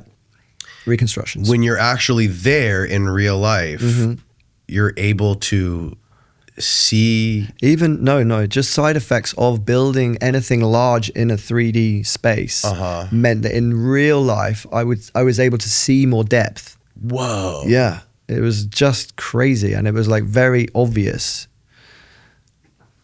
That's very interesting. Like it did some sort of like neuroplasticity thing to your vision 100%. by doing some other sort of task that maybe like solidified the 3-dimensional depth of things in like a different language into your brain. Yeah, exactly. That's wild. What is this? Oh my gosh! All right. Oh, you found it. Okay. I found a difficult one and an easy one. All right. Fantastic. So his claim was made on some science journal. Is your mic on, by the way? Huh? Your mic's on? Yes, it Okay, is. cool. So his claim was made on the Science Journal. You can see Filippo right there. Yep. And it's like hella long. Yeah. And it's just got a bunch of stuff with math. Kind of undecipherable. However, he made his claim officially. I mean, beyond that. Usually there's a summary. Oh, yeah. Go back. right. Go to the top. If you go to the top, there should be a summary under abstract. There you Abstract, sure. go. All right. It says a problem with synthetic aperture radar is that due to the poor penetrating action of electromagnetic waves inside solid bodies, the capacity to observe inside distributed targets is precluded. Under these conditions, imaging action is provided only on the surface of the distributed targets. The present work describes an imaging method based on the analysis of micro movements in the Khufu pyramid, which are usually generated by background seismic waves. The obtained result proved to be very promising as high-resolution full 3D tomographic imaging of the pyramid interior and subsurface was achieved. The Khufu pyramid becomes transparent when observed in the micro-movement domain. Based on this novelty, we have completely reconstructed internal objects, observing and measuring structures that have been discovered before. The experimental results are estimated by processing series of SAR images from second-generation Italian Cosmo SkyMed satellite system, determining the effect. Okay, yeah, this is basically how it works. Right. What's he saying about the Sphinx? He breaks it all down in Matt Bell's podcast. Okay. Oh, So does he? this is So this is where he talks like about said it for the first time? Yes, and he's got a whole chunk here There you go. describing Oh, it. there's He's the actually image that you breaking it showed. down. Yeah, Interesting. or you Okay. can read this. Yeah, but okay, do a Command F on that paper and type in Sphinx. Okay. Sphinx. 0. Bullshit. Okay. It'd be interesting because, like, if it's buried, why would it be on a different plane than the one that's on top of the ground right now that's been excavated already? Yeah. You know, why would it be that much lower? Yeah, it's a great question. It's a shame I haven't got the images from his deck, but he does show. I'd be really curious to find out. Me too, man. Me too. What Jeffrey Drum told me was that they were like super pissed off that he did that. Really? What with the second Sphinx? The people that not the second with what he did with finding those shafts that are allegedly underneath the pyramids was because he did that and published it without ever talking to anyone in the That's crazy. in the like Egyptian antiquities department or whatever they call it. They felt like super salty. And Jeffrey was saying that like the people that he talks to there were like, that guy's never going to touch another grain of sand in the Giza desert. Well, which is silly. yeah, But it is what it is. it is what it is. He's making some wild claims for sure. Definitely, but he's such a lovely chap, and Yeah, he seems like it, and he seems very open to Very down to pushback, earth. and he Yeah. seems open to debate as well. He so, does. He does.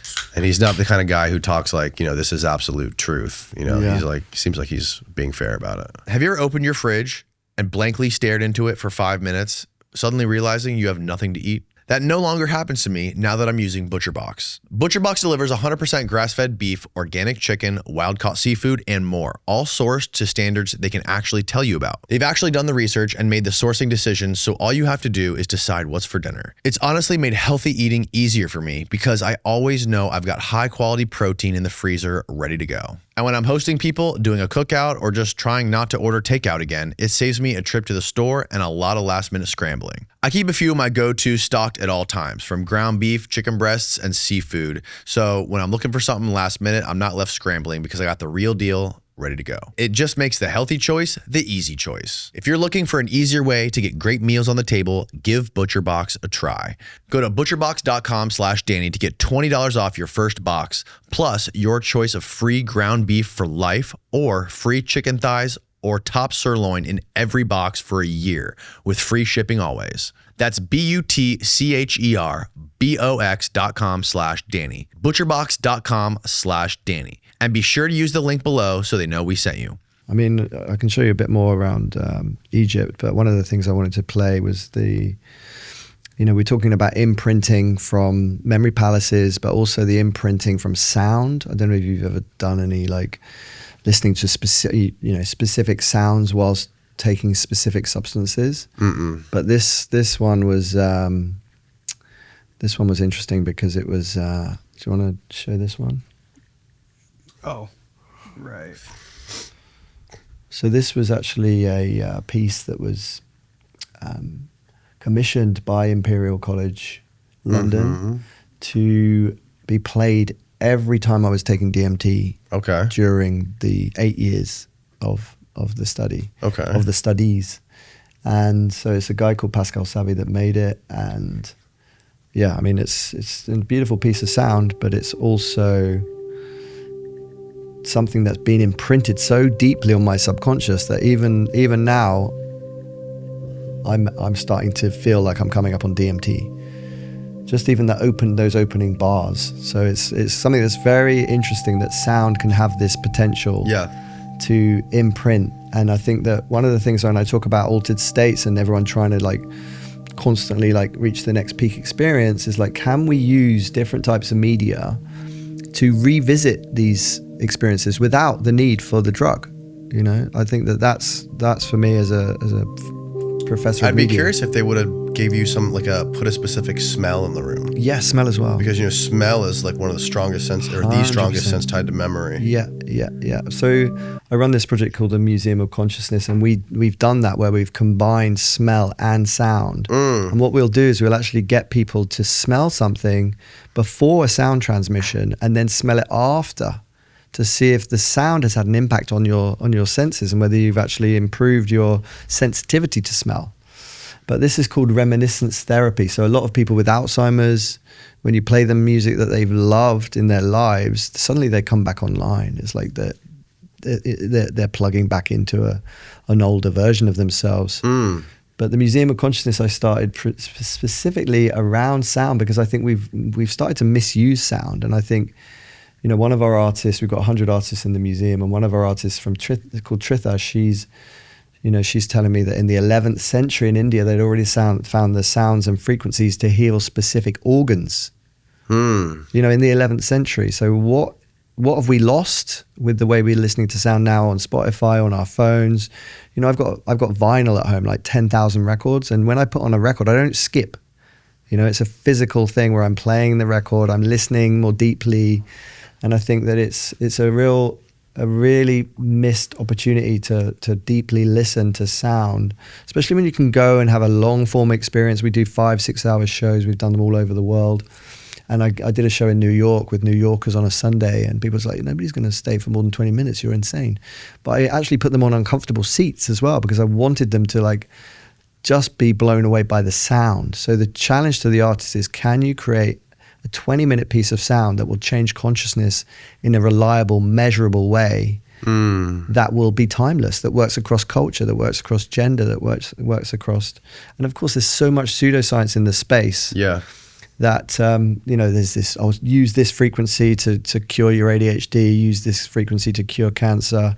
And we go to Egypt and we actually explore the archaeoacoustics of these spaces, because each space seems to have some sort of fundamental frequency that is even being replicated elsewhere, like in the Great Pyramid in Egypt. The 117 to 120 hertz is the same in Chichen Itza.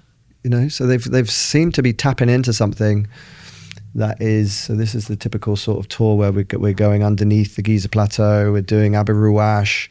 We go underneath Step Pyramid. We do the private permission at the Serapeum, and we use our voices. And this is what I wanted to show, which is the brainwaves. So this is us testing our brainwaves. 10 of us in the King's Chamber. So this is a measurement of Carl's brainwaves, and as you can see his delta is way higher than anything else, suggesting that he should be asleep. Gamma very, very low, beta low. This is like super chilled and relaxed. So what is it about the architecture that's putting me into that state? And then I walked past. So that's the same sort of brainwaves you would see on somebody who's asleep. That's right. And this is actually supposedly the sound hospital in Saqqara. Of course, again, contentious, like a lot of this stuff we've talked about. But I find it fascinating that they've got these boxes which seem to be like organized in specific ways, and you tone into these boxes and they seem to have some sort of discernible effect on your physiology. And I'm just like, what is going on? And now we know that there's this term called histotripsy, which is using focused sound waves to mechanically liquefy tumor tissue without surgery. So the power of sound. I mean, there's again, these are some of the references, but this is like, 2025. Histotripsy, what a great term. But I think that liver cancer treatment. Yeah, and we don't know. I think we don't know the power of sound, and we don't know what in the ancient world they were doing with sound, and that's why I'm obsessed with it. And when I see people tripping on sound, so we'll do like five sound transmissions. Imagine you're cooking with sound, and each sound transmission is part of a stack where we're creating a meal, and I want people to come stone cold sober to these events. I control the context, so I don't allow there to be a bar. And people say, "Oh, I'm taking acid." I'm like, I don't want you to take acid. I want you to come here sober as a judge, and I want the sound alone to put you into an altered state that has an altered trait effect. That it is a lasting effect. So so I'm obsessed with sound, and I just think that it's it's an extraordinary thing. What were you doing in Antarctica? Oh man, Antarctica. I did a museum of consciousness.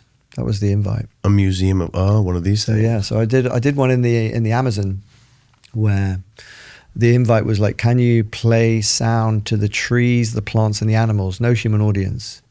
So it was like a concert to nature, which again sounds beautiful on the tin.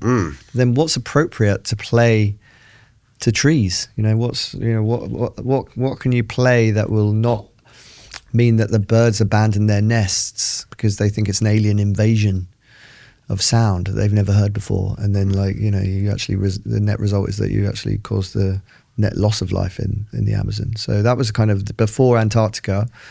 And again, I'm getting invited to really strange locations to explore the future of humanity. So I talk a lot about this hyperhuman project, because I think there is a fork in the road where we really have to understand that what we're going to have left after AI has come and taken most things. It will be our subjective embodied experience that it can't have. So I think this dialogos, being in communitas, understanding that you have this, like we said, short lifespan to really explore what it is to be the human. And let's be the human whilst we can, because I think that so many people are going transhuman. They're thinking about installing Neuralink or whatever it is, and it's like, I don't want to have my mobile phone in my head. I want to have my mobile phone as far away from me as possible. Yeah, what was it like doing this shit in Antarctica? Oh, it's amazing. To go to a place where you see so much nature thriving without us there. Yeah, it was humbling. And it was a longevity focus. So it was a lot of looking at what's the future of the human in a space where at one point I was kayaking with 25 humpback whales surrounding me. Whoa. And it was just so humbling to experience that sort of, and very privileged to be able to go to such a space and to go through the Drake Passage. You know about the Drake Passage? I've heard of it. So you go to Ushuaia, which is the southernmost tip of Argentina, to get on the boat. Yeah.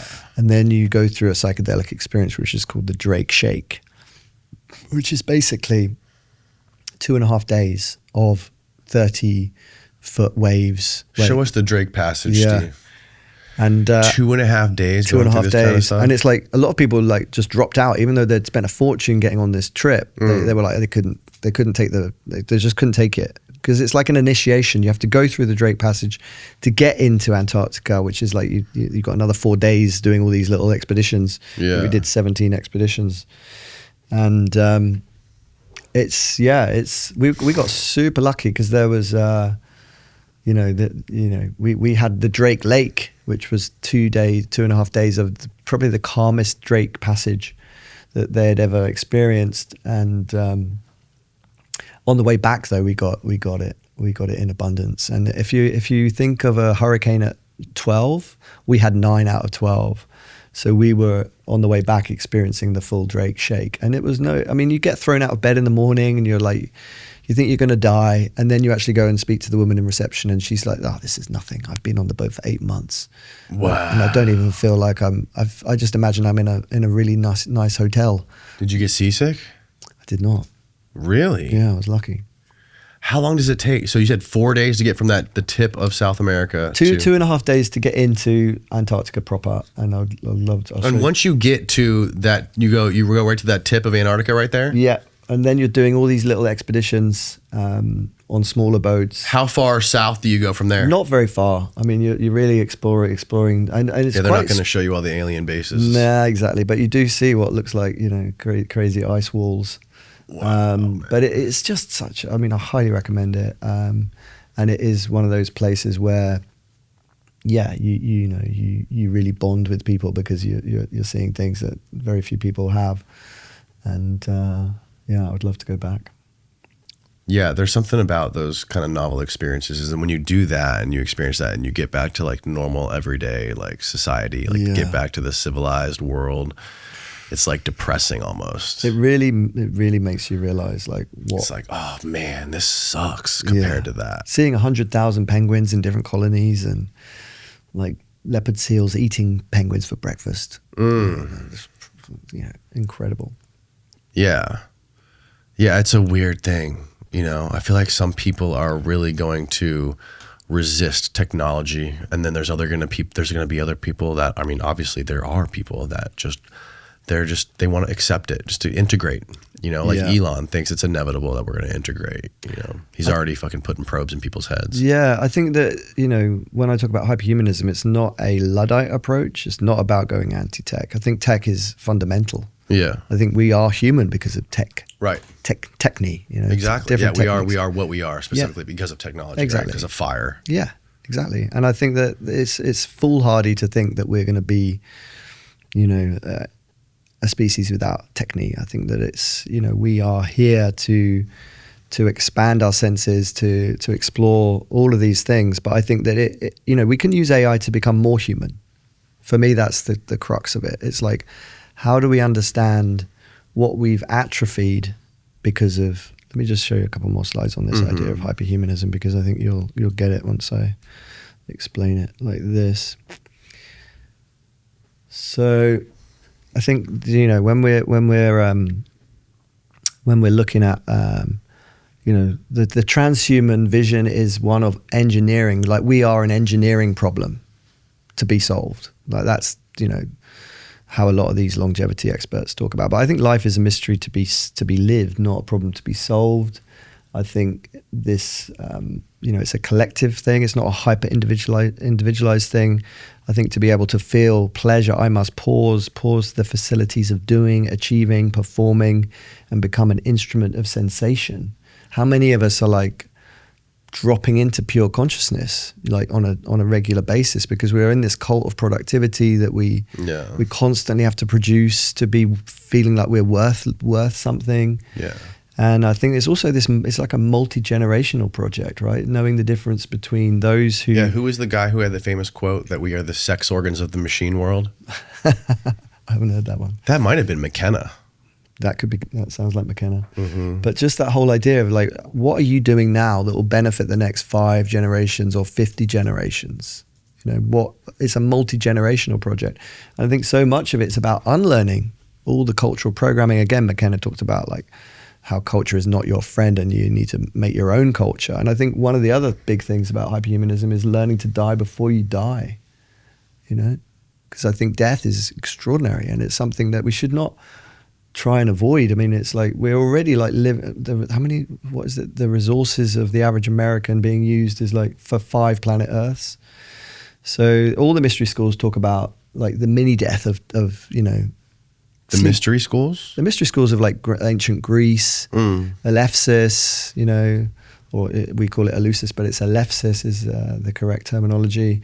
Eleusis? Eleusis, yeah. So the Greek mystery schools, all the Greek philosophers went through Eleusis, and this was like the inner mysteries and the outer mysteries. Kyrkion may have been a psychedelic that was used, but they went through these. Is this the Mirror Rescue stuff? This is Brian. What's his? But yeah, if you type in Eleusis, you might pick up some stuff on it. But for me, it's like hyperhumanism. Let's explore what it means to go into darkness. That's another one of our studies. Do you think that it's possible that like drugs being used in antiquity could have been like what inspired some of like the great philosophy and intellect that came out of that realm? Well, that we period? still don't know. I mean, a lot of people think Eleusis was all about opium rather than an acid like ergot, right? That's what they theorized was. That's one of the theories, but other people I know, it's the same with Soma. Soma is supposedly like one of the world leading experts, Matthew Clark, on it. He says depending on which part of India you're in, it had up to 100 ingredients, not just one. So let's have a look at the Eleusinian mysteries. Eleusis is what he said. Yeah, I know what the Eleusinian mysteries are. Yeah. How do you? You got no. Eleusis is just the pronunciation that how you would. It's just a different pronunciation. If you were It's the Greek, same word as Eleusis. Yeah. So we say it wrong basically. Yeah, well, it was weird because that was like a Brian Marescu. Yeah, have you had he him wrote on? the Immortality Key. He's amazing. Have you met with him? I have. Yeah. And of course his research is astonishing. But in terms of hyperhumanism, like fasting, 1,000 different types of meditation, many different types of dance. And if you're doing a lot of this grounding foundational work, so if you do a darkness retreat for 17 days, I was talking to Aubrey Marcus about this. I think he did 8 days and he was tripping harder than any other drug that he'd ever done. Right. And I think that it's an extraordinary thing to be able to explore this kind of like lack. I mean, again, my friend Jack Aloka, he did a vision quest and he had to create a memory palace in order to survive. Because I couldn't do Vipassana. Have you ever done Vipassana, the 10-day sort of silent meditation where you're not allowed to even look at anyone else in the room? It's like sitting still for 10 hours a day, no writing, no media, just constant going into. That sounds amazing. I would. I feel like my life would unravel if I did that. Exactly. Constantly writing is kind of my go-to. But as McLuhan says here, he warned against too much human extension into technology and said every media extension of man is an amputation. And of course, interesting. Yeah. Marshall McLuhan said Marshall this? McLuhan, yeah. And below there, you've got the hot versus cold media, which is, again, another really interesting McLuhan approach to media. So your cold media would be your books and your radio shows where you are filling in the gaps, you're co-creating. So when you read a book and then you see the film adaptation, you're like, it's not like this, because you've already made that world. You've built the world in your mind from reading the book, right? Because you're building the visuals. Mm-hmm. Same with like listening to a radio show. You may have imagined the characters to be a certain way. Whereas hot media would be your CGI film where it's all done for you. It's all like just popcorn. You're not really part of it. It's all just. So that's why with the cold media, with the Museum of Consciousness, I'm always like trying to get people into going into their own imagination. I don't tell people about what you're filling in the gaps. Your imagination is doing the work there. The hot stuff, it's doing all the hard work for you. It's giving you the visuals, the sounds, the smells, everything like that. There you go. And then the top right there, this was a survey. Which is probably better, easier to remember stuff when you have to fill it in 100%. Internally. And that's exactly what I mean about having the human experience. Like we're now outsourcing all of our creativity. We're not having the experience. We're like almost giving the poetry over to the machine. My friend Donnie Savage, he does this incredible Ancient Future Collectives course where he's teaching people sound production. Mm-hmm. And then you've got, Egan, who I love dearly. He's like, using AI to make incredible tracks. But it's like, what would you rather do? Would you rather be the musician or co-opt that to the machine? And I think a lot of people will still want to have those skills themselves. But this was a study we did with young kids, and we asked them, what would you rather lose, your sense of smell or your smartphone? And they all chose to lose their sense of smell. That's funny. And then, of course, you lose your sense of smell, then your sense of taste goes, then your sense of reality. Mm-hmm. So it's like, what do you teach the young kids? And I think this is the key thing about hyperhumanism. It's like, it's a scaffold for amplifying our latent abilities that we already have. Whether it's about your intuition, whether it's about your intention, your embodied intelligence, relational awareness, and practicing it through liminal states. I don't know if you know hypnagogic or hypnopompic states. So that's when you're falling asleep and you may come up with some ideas, or generally when you wake up. That's why I have a notebook next to my bed. Yeah. If I'm really tired, like I was prepping for this interview, I will generally go to sleep going, try and solve this in my dreams. I'll actually go in with a problem to solve. Yeah. And then when I wake up, then I'll get a download and I'll be busily writing down what's being revealed to me. That's about utilizing liminal states. We talked about peripheral vision. So like as we are here, stop looking at me, look into your whole 180 degree vision as an image, and you'll notice your physiology starts to calm down within 30 seconds. So athletes do this before a big race. I do it before a big talk. And it's such an amazing, easy way to just break out of your like locked in focus, and do it as you walk down the street. Try and like see as far as you can into your peripheral as possible as you walk down the street. It's incredible. You know, none of us know how to breathe anymore. We're all breathing really shallowly. Like I'm always like, you know, if I could solve my breathing, I think everything else would unlock. A bit like your jaw, you know, with the jaw. If I just pulled out something. With your jaw, like, you know, this whole fascia, like the human garage guys, where they basically say, if you unlock your jaw, the rest of you kind of unlocks, because you were holding so much tension in the jaw. So it's really just like, same with the breath. When we get the breath right, then everything kind of falls into line. And like, yeah, it's a foundation of everything physiological, just the breath. Yeah. So I'm really interested in this. And this is a great quote from Huberman. When people do something they don't want to do, like add 3 hours of exercise per day or per week, or when people who are trying to diet and lose weight resist eating something. Right. When people do anything that they, and this is the important part, that they don't want to do. Right. It's not about adding more work, it's about adding more work that you don't want to do. Yes. This brain area gets bigger. Yep. The anterior mid-cingulate cortex is smaller in obese people. It gets bigger when they diet. It's larger in athletes. It's especially large or grows larger in people that see themselves as challenged and overcome some challenge. Scientists are starting to think of the anterior mid-cingulate cortex not just as one of the seats of willpower, Right. but perhaps actually the seat of the will to live. Which I love, you know. That's very interesting. That whole thing, if you start enjoying the ice baths, that's not good. If you start enjoying the ice bath, I don't think that's possible. I know. Well, yeah, some people are crazy out there, aren't they? So it's like... Yeah, well, the problem with that is like, you know, would it work because you know you're getting a benefit from it, right? Obviously, you really don't want to fucking do it, but you know it's going to pay off in the end. Yeah, right. Absolutely. But to do anything else seems kind of like nihilistic, right? If you, like, why do something that's not going to be good for you or benefit you at all that you know is going to suck? Yeah. Like even people that walk on coal. You know, like people have these seminars where people will like go barefoot and they'll walk across a bed of coals to like prove that they have some divine willpower and things like this. Like, well, if you have the belief that you're going to greatly benefit from this,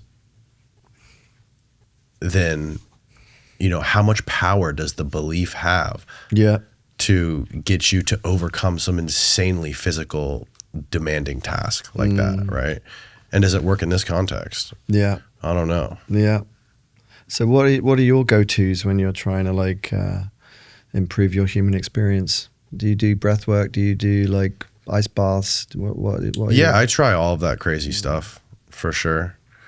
I don't know. I mean, DMT is a fun one. I really enjoy DMT. I'm not a really big psychedelic type person. Like I've never done crazy amounts of mushrooms, only like microdose. Yeah. But you know, I was very interested when I heard about the DMT laser experiment with the Seeing the Code with Danny Goler. Yeah. And that was the first time I tried DMT. Oh wow. It was with the freaking laser. Yeah. And you know, it's like I feel like it's something that you can do maybe once or twice, for me at least, a year. Yeah. And I can get like insane benefit from it. And I think that it's beneficial in the fact that it's like so terrifying, at least for me beforehand, because I'm a pussy when it comes to doing drugs, right? I'm like, I'm a lightweight. So especially I know that from my experience with marijuana. So going into the DMT thing, I was freaking out. Like I was so terrified. And there's something to that, like overcoming that fear, I think.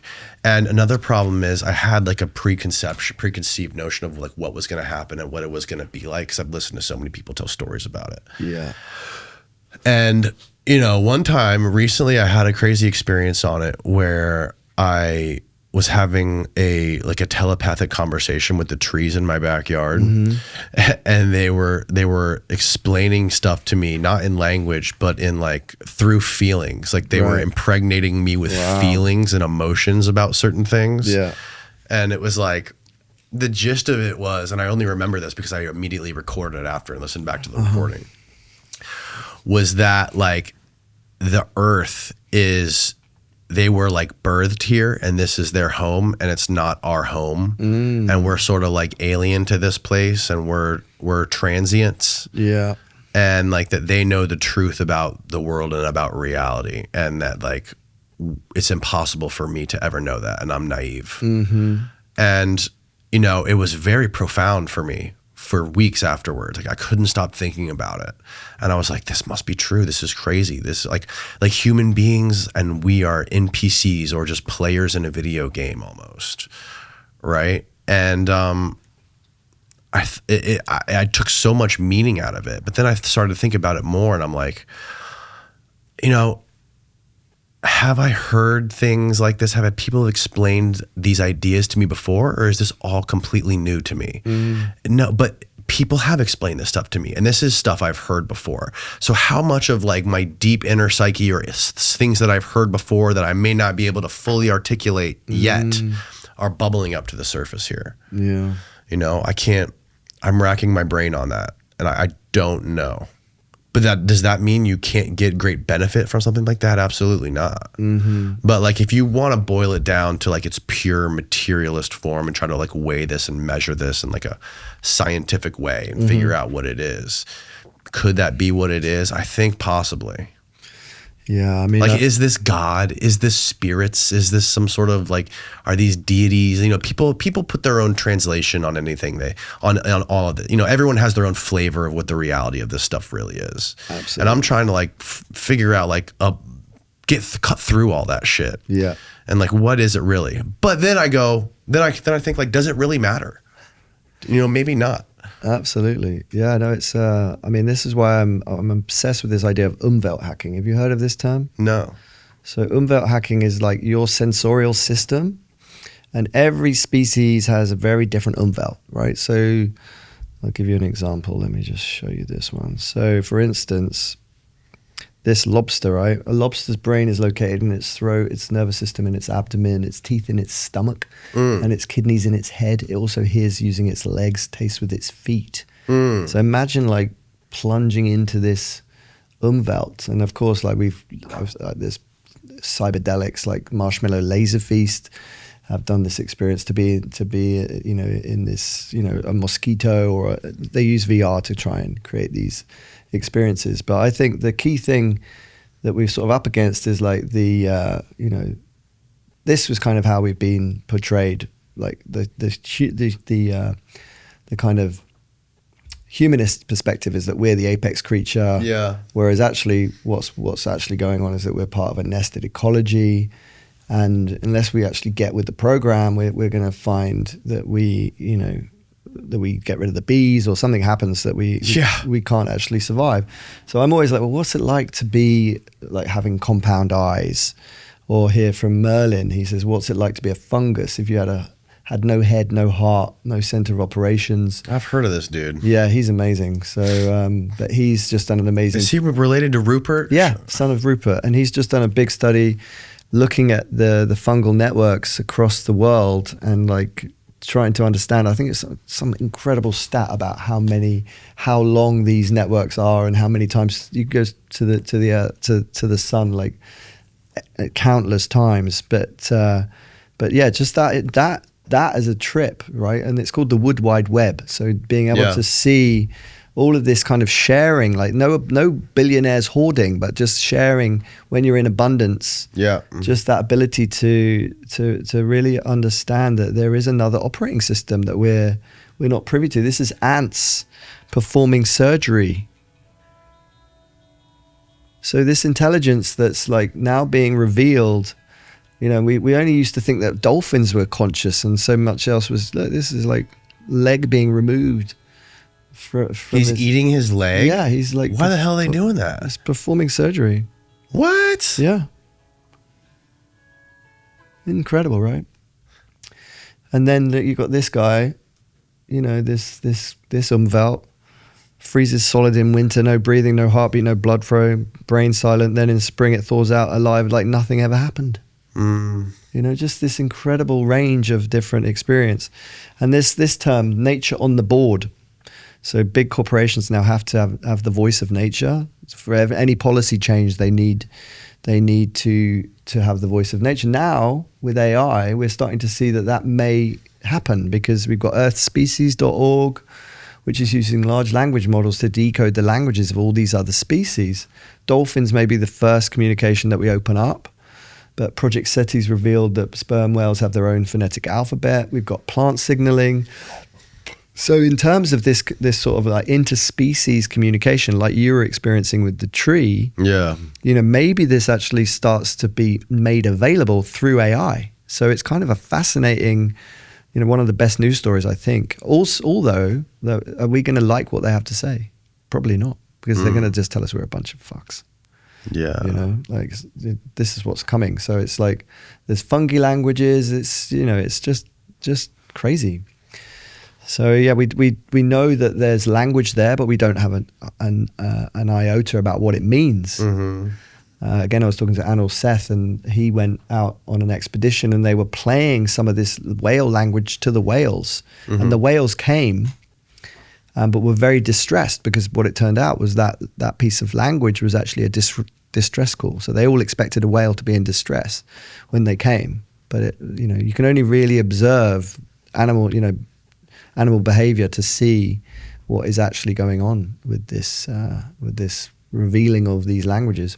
Yeah, I'm always curious, like, what the government knows about this stuff and what, like, the government research is being done on this stuff, you know, because we know DARPA's investigating psychedelics and they're using it for certain things. And, like, even if you want to go to nature, like, we know, like, there's the military is, like, putting surveillance shit on dolphins and using, like, militarizing like wild animals, whales. There's like spy whales, spy dolphins.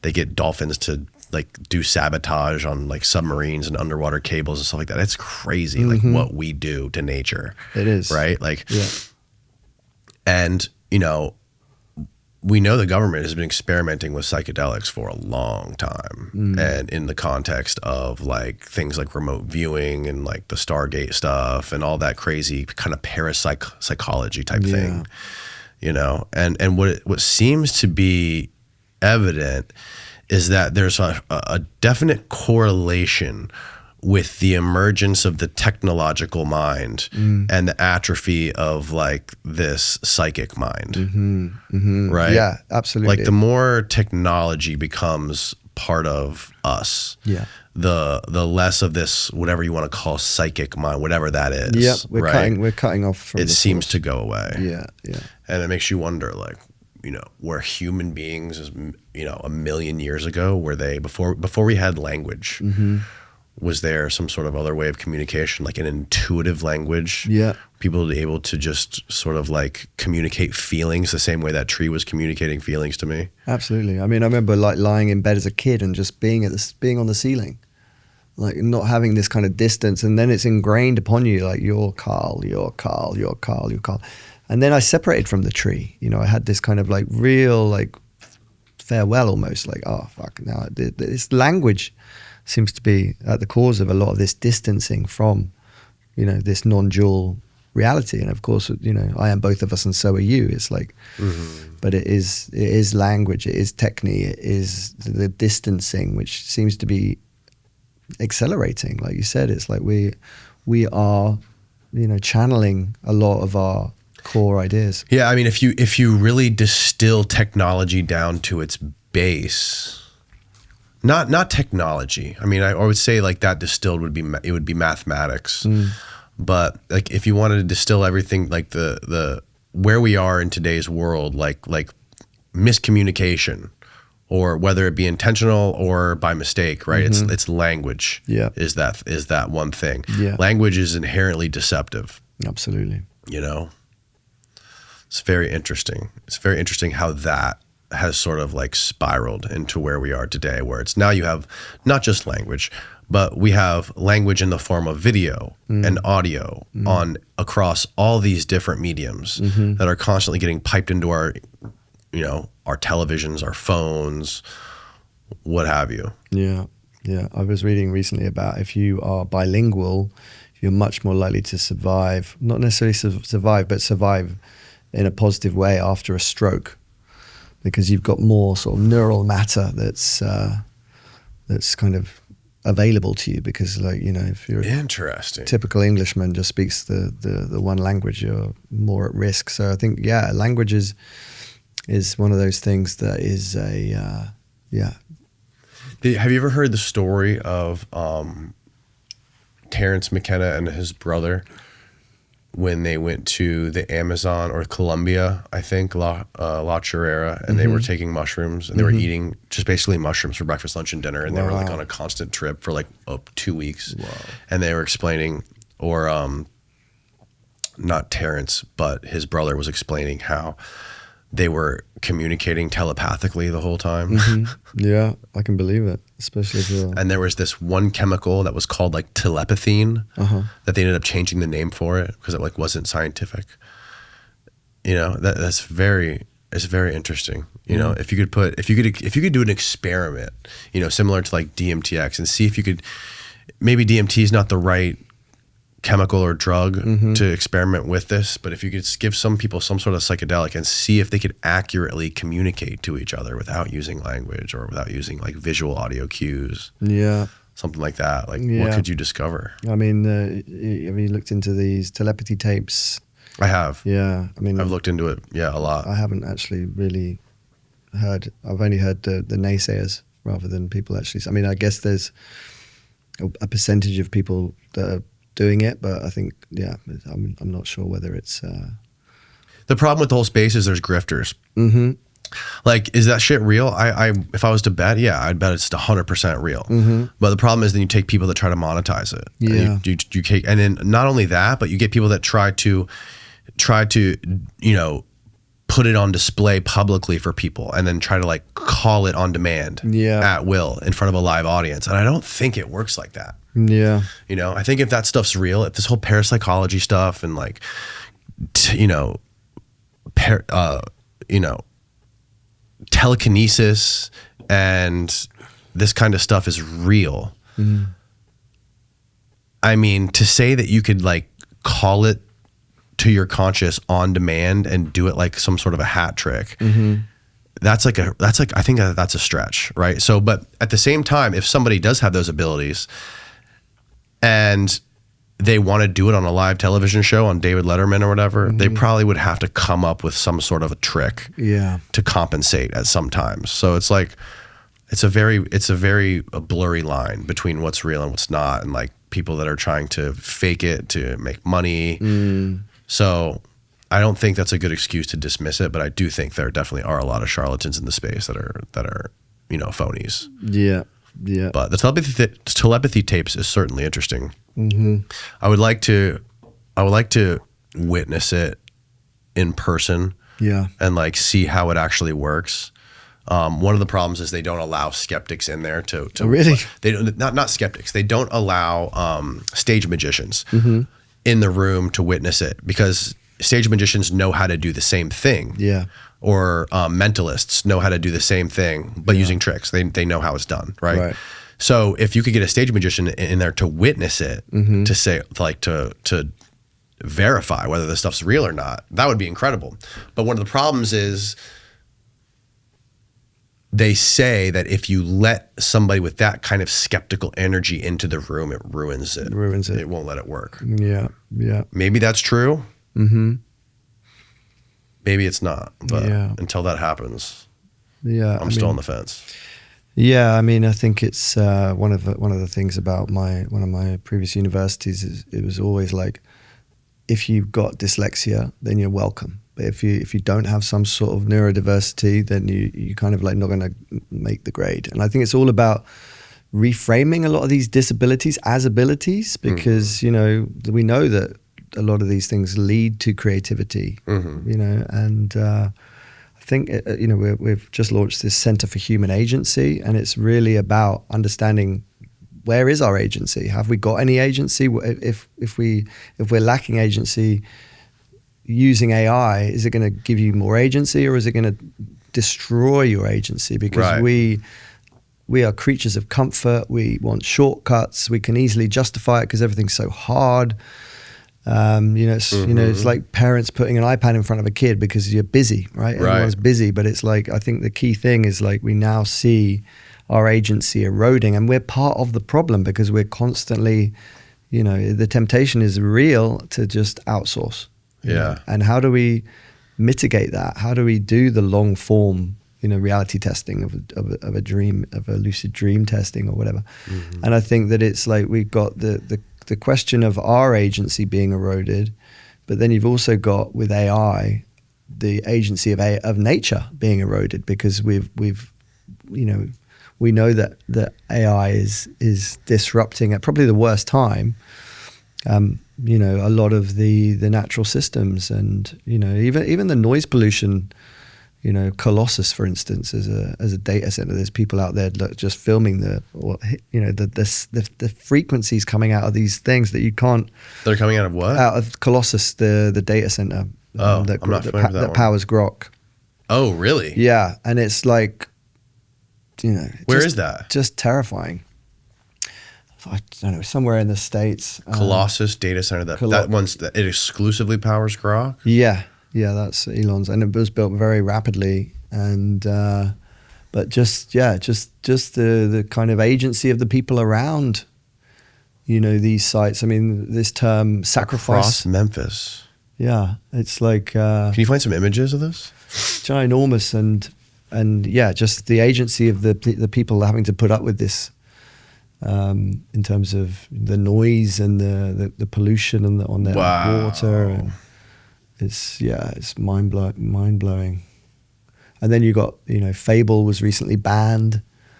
Who? You know, the new Claude model, the one that was just released, and everyone was like had 3 days grace with it.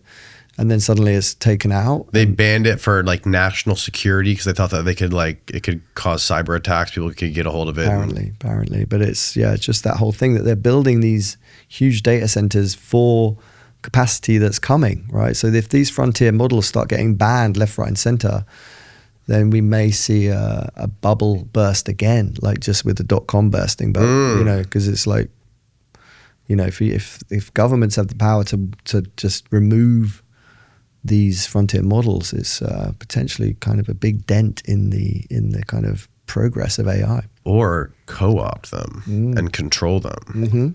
It's a problem when you consolidate things a lot, right? Especially when you consolidate information a lot to one source. Like we pretty much have Google and YouTube is all we have right there, right? And if you have that being intertwined with politics and governments, you can see how that can spiral out of control very fast, and then extrapolate that to AI, where the government's regulating it and being the one that's in control of it. 100%. Like, what the fuck happens then? Because then you know, it's not just agency of nature, agency of humans, agency of AI itself. Like, because, you know, the guardrails. I mean, I know people that started using large language models where there were no guardrails at all. Now the guardrails are so severe in some of these models that you know they get sunsetted as well. So some people get addicted to specific models that are then removed, and then they're at a complete loss. But also it's like, well, you know, there's a lot of people starting to, you know, get very messed up because they're fully entwined with these particular agents. And when that agent's removed, you must have heard about ChatGPT 4.0. When that was removed, people were threatening suicide because obviously it's sycophantic, right? So it was constantly telling you what you wanted to hear. And people are like, I've never had anyone You know, because it's anthropomorphizing, right? You're suddenly like, oh, this thing's alive. It's like, it's hugely dangerous. And There was that guy who like literally got married to one. I know. And like had a whole marriage, left his wife. I think he still lived with her, but she was like supporting him. Yeah. You're just like, you're seeing the collapse of human relations because suddenly you know. It's like that movie Her. Yeah, just like her. Man, he was ahead of his time with that one. That was incredible. It's so accurate. Yeah. At that point where he's like, how many other people are you speaking to? Right. And she's like, oh, 847. And then it's like, fuck. Because you think you've got a personal relationship. You know? Yeah. So it's a fascinating thing when it comes to agency from all these different perspectives and like, how do we lobby government when these things are kind of like already out the door? And what are you lobbying for? It's like nobody's going to kind of put anything back in the box. It's Pandora's box, right? It's already.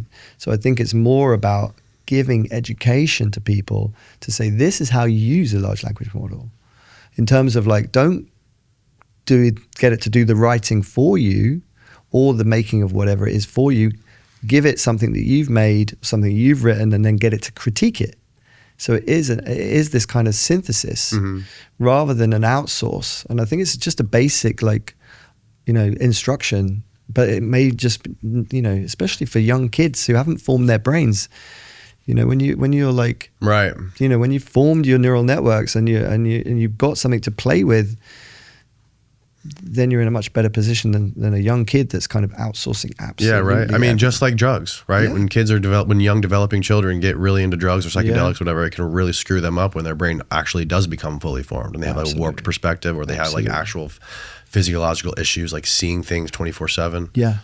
So this is a big part of what we're doing with the Center for Human Agency. I mean, we got Tristan Harris talking about Center for Humane Technology, and I think that how we use these technologies now will really dictate our future. And I think that it's a lot to do with having this literacy around these technologies and understanding that what you're doing now has implications for your future, for your kids' future, especially if you're just no longer really there. You're in a relationship with an AI that's completely consuming you.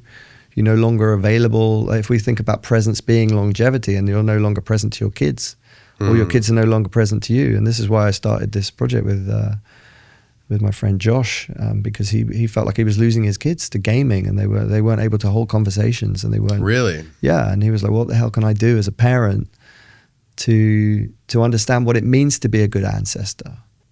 You know, and then what we do at the Cyberdelic Nexus is really understanding the impact of technology and trying to create humane technology that will have, like when you're a designer, when you're an AI, designer, like when you're designing these systems and you're not thinking about the impact on the human, you're just thinking about, oh, let's get to AGI.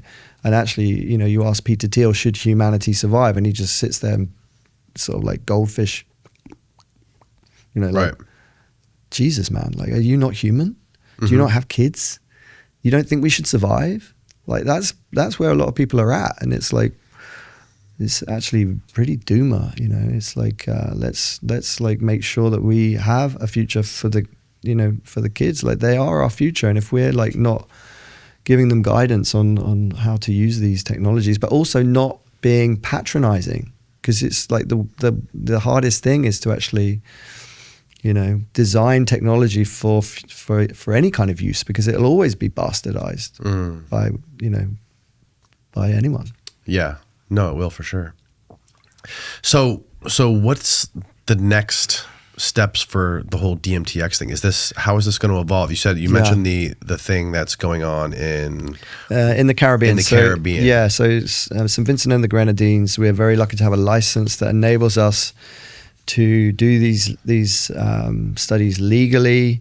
And I think the really good thing about that is that we don't have the red tape that a lot of these universities, these clinical trials that are happening in the West have, but also huge responsibility to make sure we do it well, take advantage of the context, the fact that you're doing it in an extraordinarily beautiful location. I think it's probably really hard.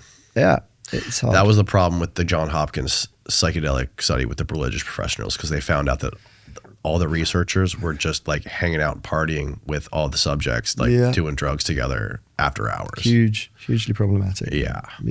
Which is why the maps, the FDA for maps didn't go through. And it's a really problematic space, but we're really, New Nautics is the not-for-profit research arm of Eleusis. And it's, we want to basically, I've shown you some of the missions. It's a lot to do with exploring consciousness and really understanding like the work that Andrew Gallimore's doing. How do we really, upgrade humanity through these technologies? Is it possible? Is it something that we can show that these entities, as I've experienced, have some sort of benevolence for us? Can we show benevolence back? Is there anything they need? It's a very extractive economy otherwise. Also, wouldn't it be absolutely terrifying if we did figure out exactly what consciousness was?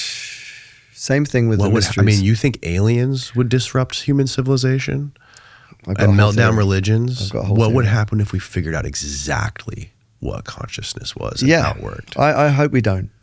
I really do. I really think that the mysteries should remain mysteries. I think it's what makes us human. Yeah, absolutely. It's the partial understanding. It's the seeking. It's the. I like when we talk about the VR headset. I think that it's limited by design.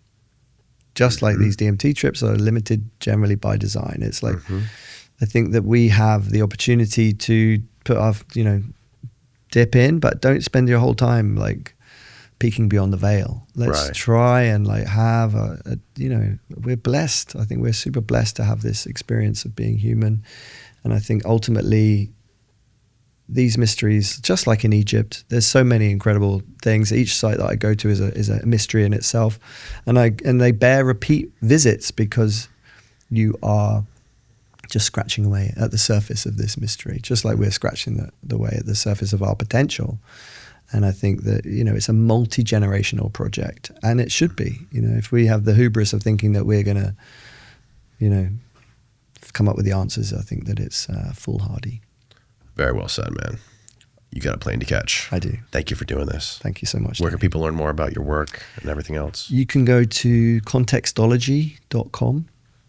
This contains all of my talks and papers and, contextology.org rather. Oh, cool. Yeah, it's just fresh off the press. Perfect. Thank you, All Danny. right, man. We'll link this stuff below.